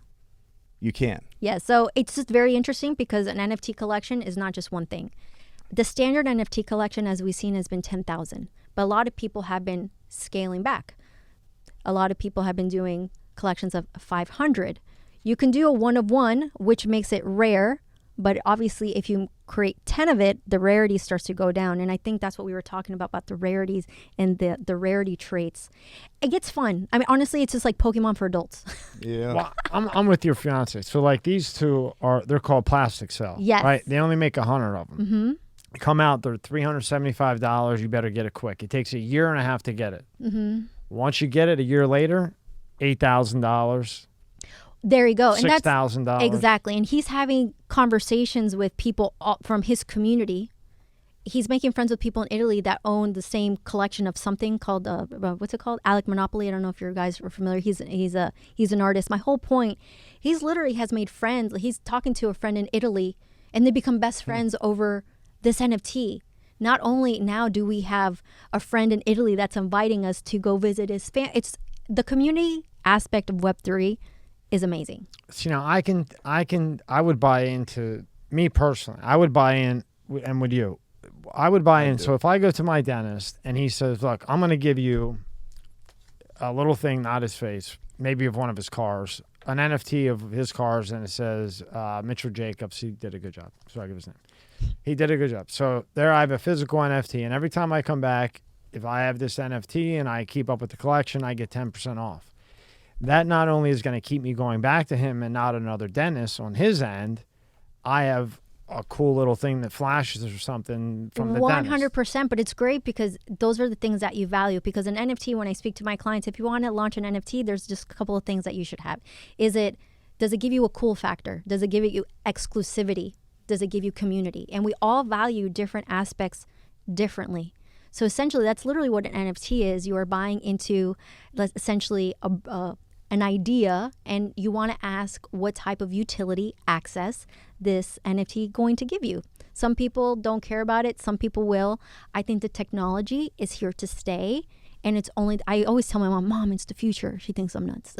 Yeah, it makes sense. So it's interesting because like I think about the NFTs, and like you're saying, you want the actual like marker, you want something physical, yeah. But like also I've seen where, and my kids know more about this than I do. You have, again, the Chihuahua smoking the joint, and you can't physically hold it. It's an NFT, but then they make T-shirts and they sell them, and so then technically you have something tangible, and then you're still making money off that because now you have a clothing line or Psycho Bunny or I don't know, whatever. Exactly. But like, and if for some reason the utility gives you an opportunity to monetize the fact that you have that Chihuahua with the blunt, imagine you're making money off of something that you purchased, that it's just an NFT. And that's what I'm trying to work with in my project. I want the artist that created it to make money down the line, and also the people that buy into it, I want them to be able to monetize the brand. And then how do you monetize an NFT? There's many ways that you can monetize an NFT. So there's so many avenues. Yeah. There is, and it's like it's a picture, it's a physical good.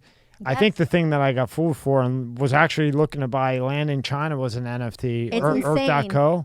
I thought that was real. You know what I'm talking about? No. It's called Earth.co. It's all this land you can buy. You fell for it too for a minute there. Yeah. Well, We're looking around. We're ready to buy land in China. Like, hey, you want to go 50-50 on that? I can get that piece of land. Imagine if it was real, because it could be real, because you actually buy into a concept. You buy into, if you guys want to buy land, if there's somebody that says this is an NFT, you buy this JPEG, but the access is you're going to have to buy land. I mean, like, and I'm sorry to keep asking no, questions. This is amazing to me. But if you have, and this we is, really want this is the way I look at it, and again, I am novice. I don't know a lot. For me, my mission right now is to educate people about this space. Me and him are lost. But I'm learning more and more. Like I have ideas. But like, so you create the NFT. I'm gonna use Snoop Dogg because I know he's in the metaverse and all that type of stuff too. So now Snoop Dogg has his NFT, whatever it is. I don't whatever it is. And definitely he has so many of them, right? He's smoking. And now you have a metaverse concert, which they're starting to do stuff like that. Yep, they are. You're there. And if you have that NFT, you get front row in the metaverse to that concert. Then more people would value that NFT and be like, if I had that one, I'd be sitting front row virtually instead of like in the lawn seats virtually. Exactly. And what I said, access. Yeah. And people are just trying to be as creative as to what type of access they're going to be able to offer their NFT holders. And obviously, an A-lister, they're going to have opportunities to have access to things. And people value celebrities, so your community is what really gives the value of something. Now, here's what throws me off big with it. Okay, I get all that. It could be tangible, which I didn't think it could be before I saw the one with Elon, but I thought he had just done that for Rogan. So it can be tangible. You can. You have to invest in, okay, if my community wants something tangible, it's not just a JPEG. We need to Build something. create merch to give to our community. Right.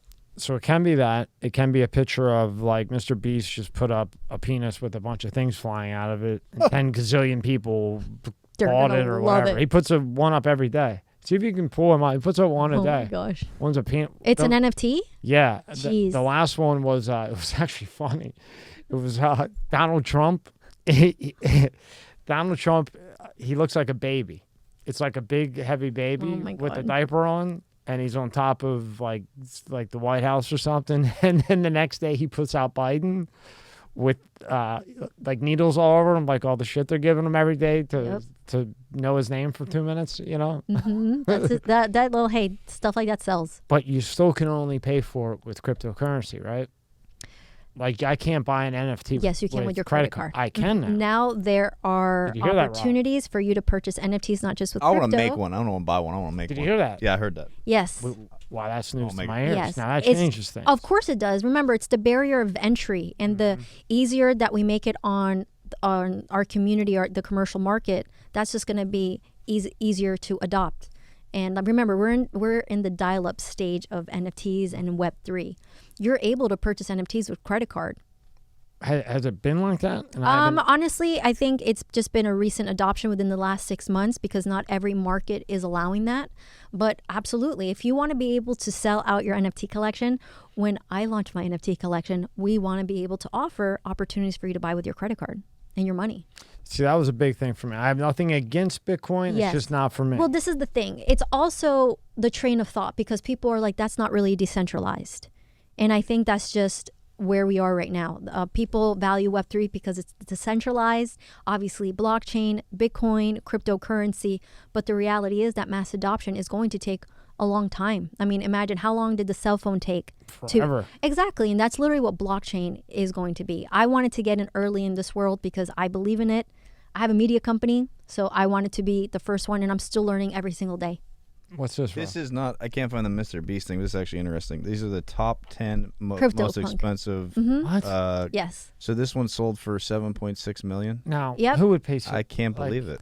It's unbelievable. I can't wrap my head around that. Yeah, I mean, obviously, people that have the money. Tiffany literally did a partnership What with the CryptoPunk with Tiffany Jewelers, the ones that we know. Yeah. They have literally licensed out the CryptoPunk's artwork to create Tiffany pendants. This is like this looks like 2-year-old me did this. And I drawing. think that's what's crazy what the because It's like on. It's not even a 10. It's like Atari. Yeah, Atari. yeah, Remember I know. Atari when you were? of a kid? course I remember. Wow, 50. Wait. 52.7 million, 1,035. See, this is where I get lost. Okay, it says 1,035. $50 million. That's what It's that sold for. Yeah. It's just crazy because obviously I don't understand it. My question would be, what was the access? What was, Like that's 100 cool. million? I got For 100 million? Maybe not 100 million, but it's the coolest one out of all no, of them. I would buy your Chihuahua one with the Yeah, blunt before that one. Shit. Oh, But there's people out there that are bored with their money. But these are people that literally move the needle in the world of NFTs. Yeah. okay, so explain to me what this means. The merge was bought by 28,000.9 people for a total of 100 million. So 30,000 people bought it. That equaled out to 100 million. Yes. And what do they have? A Well, picture saved? well, there we go. We photos? would, number one, we would look at what was the utility. How big was the collection, and how much was each NFT sold for. I mean, obviously, when the market was popping, you can make a quick buck very easily. But now, we're in a bear market, so you're not going to make as much when you're selling an NFT collection.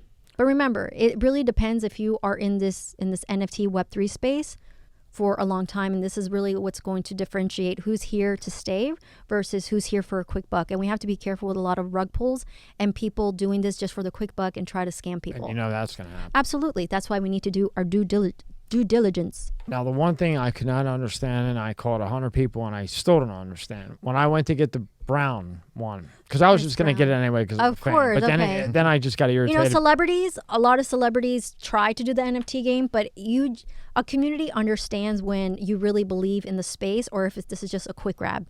You know, I'll be able to sell a couple of hundreds of NFTs to my fans, and I'll be able to make a quick $1 million. People saw that with Chris Brown. Chris Brown doesn't care about NFTs or Web3. No, he might though, because he's pretty arty. He's real arty. But but you would think that a celebrity's product would translate better than an unknown. That's why it's interesting, because it was $300, and I think you got like some. The playing field is very even. Now, what does mint mean? That I can't get. Now you got to mint an NFT. Buy. Mint means buy. Yeah. Why don't they just say buy? Well, because we're trying to be fancy. People are like, Andrea, when is your mint date? Okay. I personally don't know the date when you can buy my NFT yet. It's TBD, to be determined. Okay, so when they say buy this NFT for 300 and you'll be one of the 300 minted.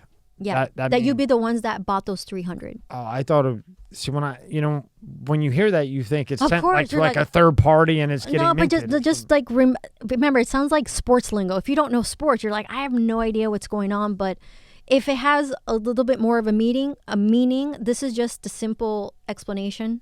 As somebody asks you, when are you going to mint? When are you going to buy? When am I going to have my mint date? My mint date is to be determined. So you'll have pre-orders, and then you'll say pre-order my mint NFT, Yes. and mint means you bought it. Mm-hmm.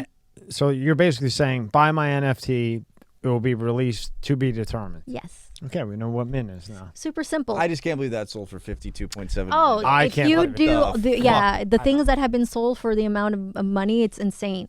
We did it wrong, Tommy. I know, We right? did it wrong. We needed. It's not too late. We can do your chihuahua with the blood idea. What did we do wrong, Sam? What happened? We can still do something. It's not too late. Does that say 1,035 and he got 50 million? If I someone don't know. told you that years ago, what would you have said? I would have laughed as hard as I could. I would have slapped him in the back of the head and said, what are you on, Pluto? I don't know what I would have said. I would have been like, you're nuts. You're out of your mind. I mean, it's very interesting, though. What'd they call it up north when they sent them and they took their shoelaces? I'd say go loony there. bin. Loony bin, yeah. I mean, you just have to really read as to why it did that well. Obviously, that's an astronomical amount. I mean, with that collection, it had 10,000. Yeah, break this down for us so we know why that went for 57 point. It's a very long article, but if it's a collection of 10,000, we just have to do some math. But I mean, some NFTs go for thousands and thousands of dollars. Yeah. So imagine if you were to do a crowdfunding campaign and thousands of people, millions of people, or 10,000 people bought your NFT at 5,000 per. It just depends on. And once you sell it, right? Does it keep? Okay, let's say it originally sells for $20. Somebody buys $20 worth. Yes. And then it gets resold and it gets sold for 60. In the secondary market, you can make money in the secondary Off market. that, right? Yeah, so it's like residual. So if you're an artist and you hear your song, remember when I said, wouldn't it be great if artists can make money now versus when they die? Correct. So this Makes is sense. Yeah, and I always like to use, like, imagine if Picasso made or I don't know, one of those dead guys.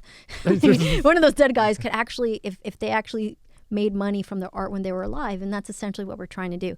And I just want to try to demystify NFTs because there's so many questions. It's just back in the day. You're pretty clear with it. You're pretty clear. I try to be, and I'm still learning, because before I was in your seat and with my project, my goal is to onboard you and to make you believe in this space. So it can't hurt. It can't, like, nothing can hurt in life if you try something, right? Of course. If you just try and say, I have this idea, I'm just going to see what the fuck happens. That's literally how my idea started. I didn't think it was going to turn into this big whopper of the biggest thing I've ever done in life. But now to do the NFT right, I would hire someone like you and your team, because in order to get residuals, that would have to be written up correctly. Absolutely. You need a very professional dev team. You need, I mean, we're doing everything by the book. I mean, we're getting I know developers. dev and code, but I don't know dev and smart contracts. We're getting people that are versed in, obviously, smart contracts. And remember, that's still quite new, but right now we're in the Really midst. important now. Very important, and we're interviewing development companies all over the world. We have one in Ukraine that we're interviewing. We have a team in Colombia that they're putting a bid for our project, and essentially we're trying to find the perfect team that's going to be able to just take our project, Goddess of the Elements, to life. The way you put it, if you can get it into businesses like the dentist, like the vet, somebody always is going to things like that. It's like a reward system. Like a reward system. Yeah. It would keep the dentist happy, and he would more than likely be accepting to it because this keeps that guy who's hooked on the NFT or girl. Of course. Remember, it's a brand new market, and Right. it's cool, and it is the future. So we just have to do our due diligence to see, like, it's a lot of effort to be able to adopt this type of technology. Good things take time, right? Absolutely. Remember, we're still in dial-up, so we're good. Yeah, we're still on DOP. It's just they were able to reverse engineer some of that UFO, and that's why we have the iPhone. There you go. Can you explain it any other way? Nope. Me neither. I mean, I won't. That's for next conversation. Yeah. So now we have Web 3. Now, correct me if I'm wrong. Web 2 is like dial-up, basically. Yes. Okay. Well, I would say this. Let's say Web 1 was when the computer came out and we didn't have access to this computer. Remember, the computer was something huge. It was something that we just heard about. We're through our using parents. DOS. Exactly. Okay. Web 2 is Facebook. It's where you... That is Web 2. Yes, where you use Facebook, Instagram. We are interacting with it. We're building on it, but we don't own anything. Remember, if Instagram takes all your stuff, you're done. You're done, right? These are big conglomerates and big companies that own all of your data. Web 3 is different. That's where we're starting to try to shift that model, where you own a part of that pie. Right. On the blockchain. Yes. Right. Yes, And because now we're talking about artists trying to monetize from the beginning. And it would be hard to manipulate the blockchain because everybody can see what everybody else is buying. Is that right? Yes. Can you put that in more simple terms? Because I'm saying that, but still don't understand. No, it's very kinda interesting all because the way. remember, we're 'Cause still... How can I see what somebody else is buying? Well, the fact that there's so much transparency in Web3, but it's still dicey because there's still so many scams, and that's what I'm still trying to understand. I mean, supposedly you see where something has been, where there is a transaction from beginning to end. You see where it's moving, but there's still an anonymity portion to it that still doesn't allow for this transparency to happen. So I think that's, for me, it sounds like an oxymoron. There's no such thing as an expert in this space. Obviously, people have been in it longer. For me, I still have yet to understand the centralized aspect, considering that there's so many scams.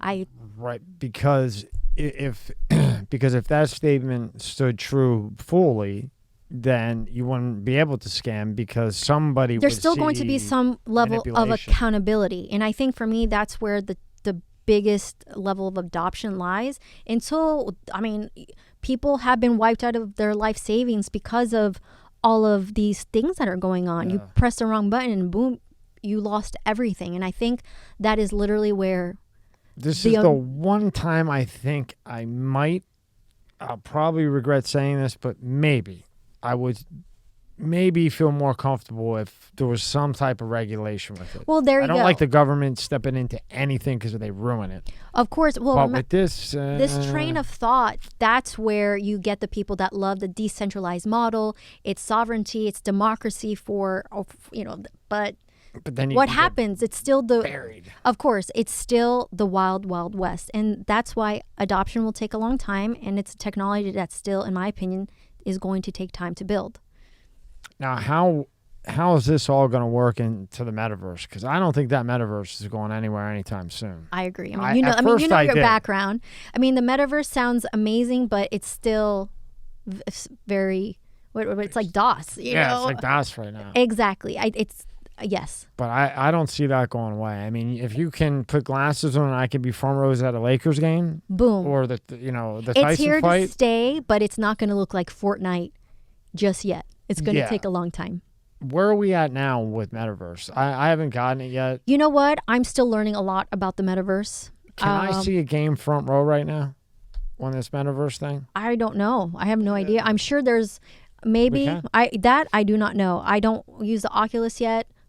A metaverse, and so I just want that still to develop a little bit more. I think they're still working on it, but 3 years ago, I remember I went to a place and I put on a headset, and I looked like I was sitting courtside, and literally LeBron James slammed the basketball, and it looked like he was falling into me, and I even remember jumping back. And that was a real game? And that was, an actual like basketball game, because they had the cameras on the baskets, there you go. and they had the cameras on the side, but that was 3 years ago. I remember, I think like a month ago, you were able to watch a fight. Like one of the big fights in the metaverse. Yeah, I think you know, it was the Canelo fight. there you go. Yeah. And I think there are moments that obviously the commercialized, our sports teams are starting to understand that there's opportunity there. I think it's just going to take a long time to get there. Now, with what you're kind of getting into that lane. I definitely am. So it's a lot of I think you're probably going to have to incorporate the metaverse somehow, some way into all this. Eventually, yes, that's definitely part of our roadmap. That's definitely part of our. How does one do that? I want to be able to take Goddess of the Elements, because the project, our NFT project, is a graphic novel, an actual comic book. So there's an entire story behind Zeta Rose. She is our superhero, a female superhero, where she turns into earth, water, fire, water. So this is pretty amazing because we can, create a video game. In the future, I would love to create a play-to-earn game in the metaverse. Video games are never going away. Exactly. I couldn't believe how much these kids are making on these games. Wow. Twitch and all that. Twitch and that. It's the future. These kids are like 13, 14 years old making $20 million a year. It's insane. It really is. There's a market for it. It's only going to get bigger. My stepdaughters, they're the ones that I go to for advice, what I do with the story. They're 9 and 11. They're the ones that gave our superhero the name Zeta Rose. They're like, she should do this. Like, there are our creative directors, essentially. Okay, so we got that down. Oof. Is kind of. Yeah, but you know what? We're still learning, and that's the beauty of it. We're all in this together. I always see that NFT thing and like that Earth thing that fooled me as like Minecraft. I feel like I'm in a Minecraft. 100%. And yes. I'm just gonna get destroyed. Like the little guy's gonna come get me, and I'm done for. Yeah, I remember Minecraft. Correct me if I'm wrong, but Minecraft, they did not allow for you to monetize NFTs in their world. Remember, that's a big corporation. So there was like a whole thing with Minecraft players wanting to have NFTs in that because they invest in skins. I mean, I don't know how that works, but the whole point is like there has been a lot of controversy back and forth in regards to that. Because we had a guy that went specifically for what you're doing. Was it Polytech up there, right? In Orlando, Polytech? What's the tech school? It's like Polytech. Okay, I think it's called Polytech. It's just all. I only know Full Sail University up there. It's all like this kind of stuff, you know, and it's the future. If you can get into AI, if you can get into augmented reality, Web3, and obviously all the like Java and what the metaverse is being built on, that is the future. So how far away do you think we are from where this is all understood? Oof. It's all kind of clean and we're on to like a Web 4 and whatever. I mean, Web 4 is being built. I haven't even opened. The hell's Web 4? You know what? I will say I don't know because I'm still trying to perfect my explanation of this because it takes a while because there's a lot of different layers. I say 10 years, 10 to 15 years. Till this levels out. Absolutely. I mean, remember, how long did grandma take to learn how to use a cell phone? Yeah. Got to get them some more DMT and mushrooms and maybe play with a little bit of a UFO. Yeah, but I love the questions because I'm still trying to perfect it and really understand it to a way that it is second nature. So that way you can explain it better to your clients. Of course, 100%. To me, I need tangible. If I don't have tangible, I'm not buying it. And if it's Bitcoin, no way. And I respect anybody who loves Bitcoin, but it's just not for me. But I take that train of thought. And I might hate myself later. I don't know. It depends on if Putin messes with it. You figure out over the years, like I know you still read the newspaper. Right? You're the only guy. Just the New York Post. I still read the paper. But it's nice when you can touch, feel something. I love to feel texture. So I'm like, all right, so he still reads the newspaper. And then I thought about the other day, like, I don't even know if I do. Let me see. Yeah, I have some cash here. Ones. Like I hardly ever carry cash. It's just it's card. My dad's always like, "You're dumb if you ever, you need to have cash." I know my dad says the same thing. But like more and more, we're trained that we don't carry cash. People do still, but not.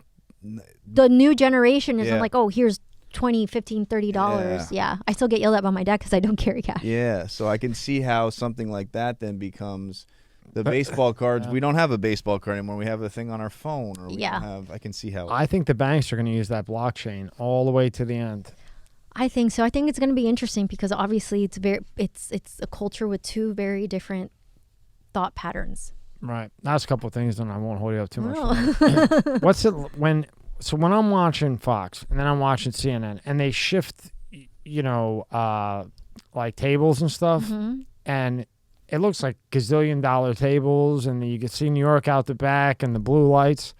Are they sitting there on a desk like this and faking me out with the 52 fake out, or they got 17 different rooms that they Yes got? and no. It depends on what network we're speaking about. It really depends on what, I mean, obviously the fancy newsrooms in New York, I would bet that that's true.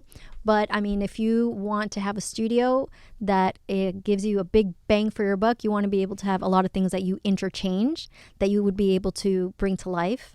So, Because one of your specialties was green screen, right? yes. Yeah, so Rob tries to tell me about it, but you It's the can weather guy. It's the weather guy. It's the weather guy, right? Standing in front of the weather. Now, how the hell does he know where to point with that? You damn know, thing?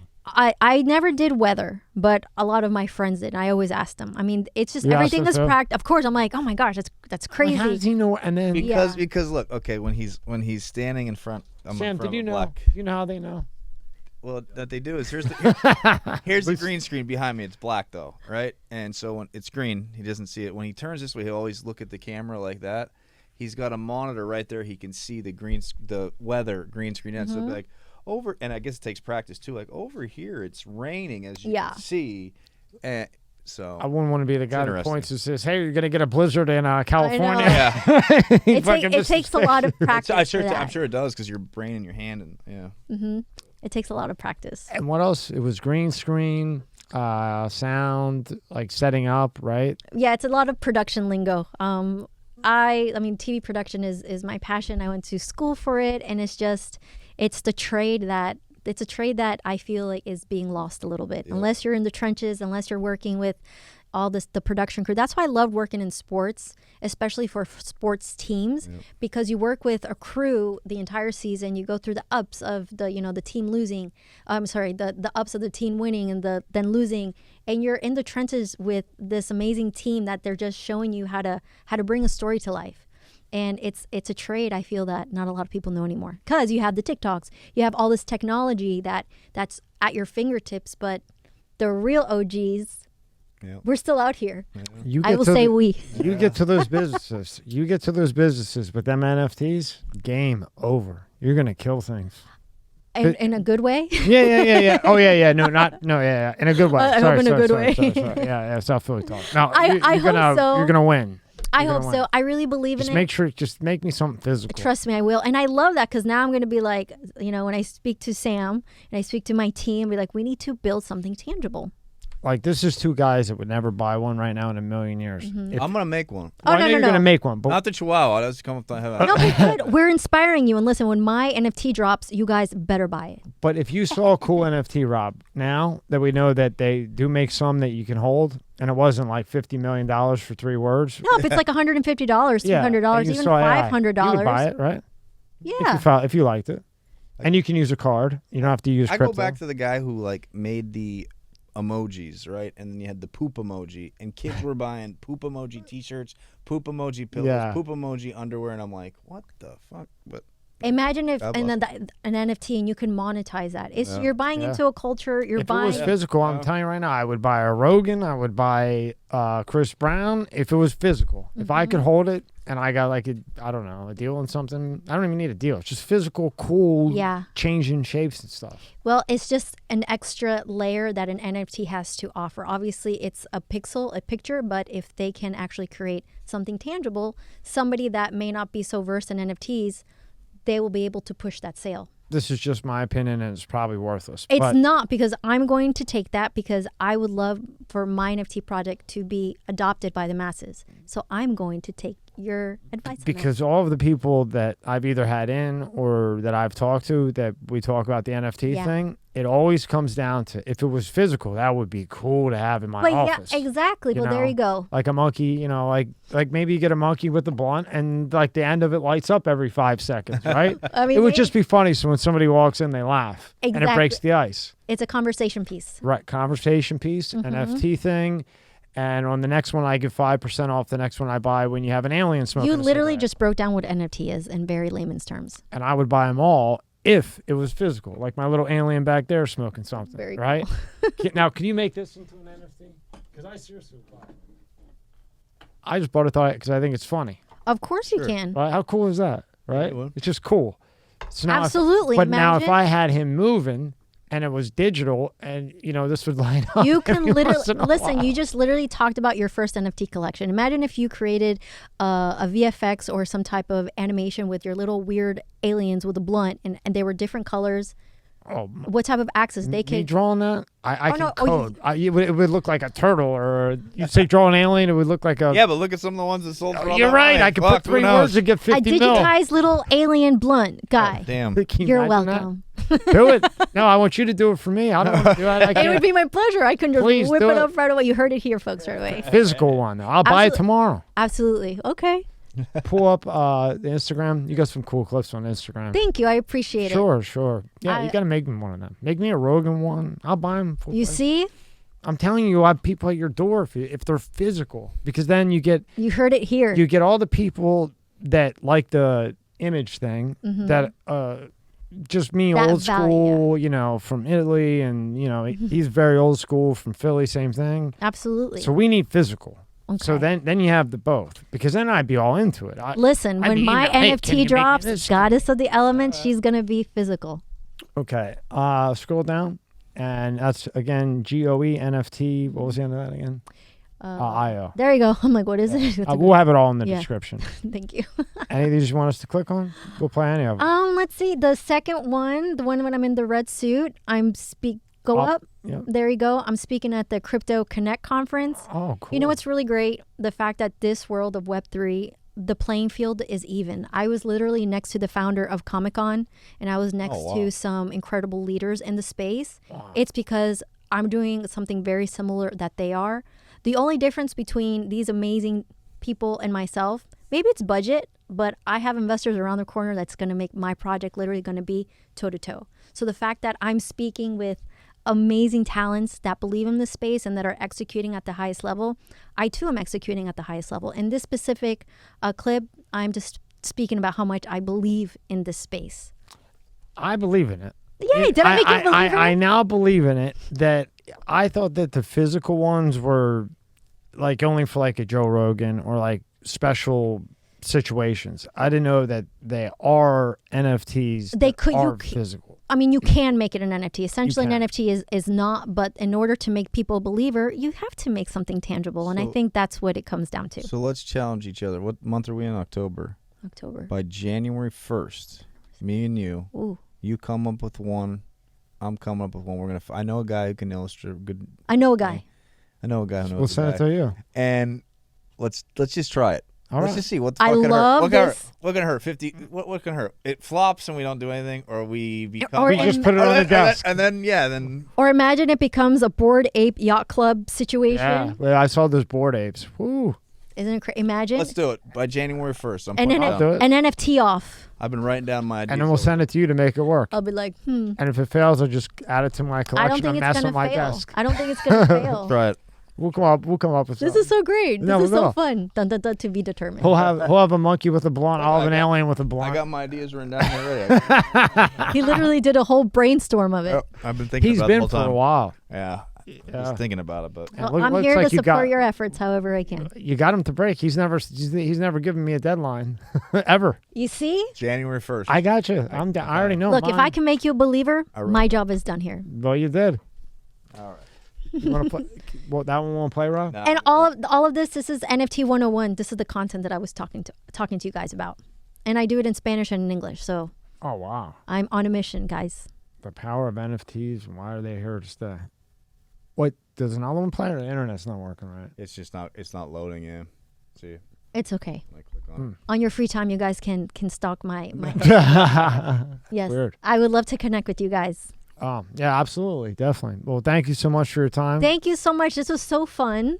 Awesome. I loved all the questions. Thank you for answering them and Absolutely. being very patient. No, Really thank you so appreciate much it. for your questions. And I, too, am learning how to be able to teach people and how to be able to take a very complex, weird idea and just make it digestible. Now, when do you think the NFT is going to be released? I'm hoping, look, good things take time. I'm not on anybody's timeline because I want to create a beautiful project that is well executed. And I'm hoping spring of next year. I know it sounds like a long time, but it's a very ambitious project. Like I told you, that one I just got took a year and a half. I ordered it a year and a half ago. You see? But they sculpt them by hand, so they do one at a time. It takes forever. But I will put a little feather in your cap. We are actually creating a documentary of the making of Goddess of the Elements. I'm showing the good, the bad, and the ugly, and how everything is being made. The process of The it. process, yes. Can you make my alien before the spring? I'll see. 2050. I'll see what I can do. I have an amazing team that can help you out. Sam, I need a little help here. I need my alien before 2050, please. You're in good company with Sam. All right. Thank you so much for coming in. Thank you guys so much. This was so fun. I hope you come back again and I educate us will. more because I'm going to keep you guys accountable with your NFT project. Yeah, I got it written down here. I got these. yeah, like a month or two when you have time, come back and we'll show you what Listen, we got. you know what I'm going to do? prepped. I'm going to email you a framework as to what your NFT needs to be in regards to like how to really do it. Excellent. I'm done. Yeah. And we'll have all of this in the description, and anything else you want in, we'll have it in at the top. So Awesome, use watching thank you. everything that you might want, and we went through it all. Thank it you, will all be guys. in the top of the description. Thank you. Thank you, Sam. Thank you.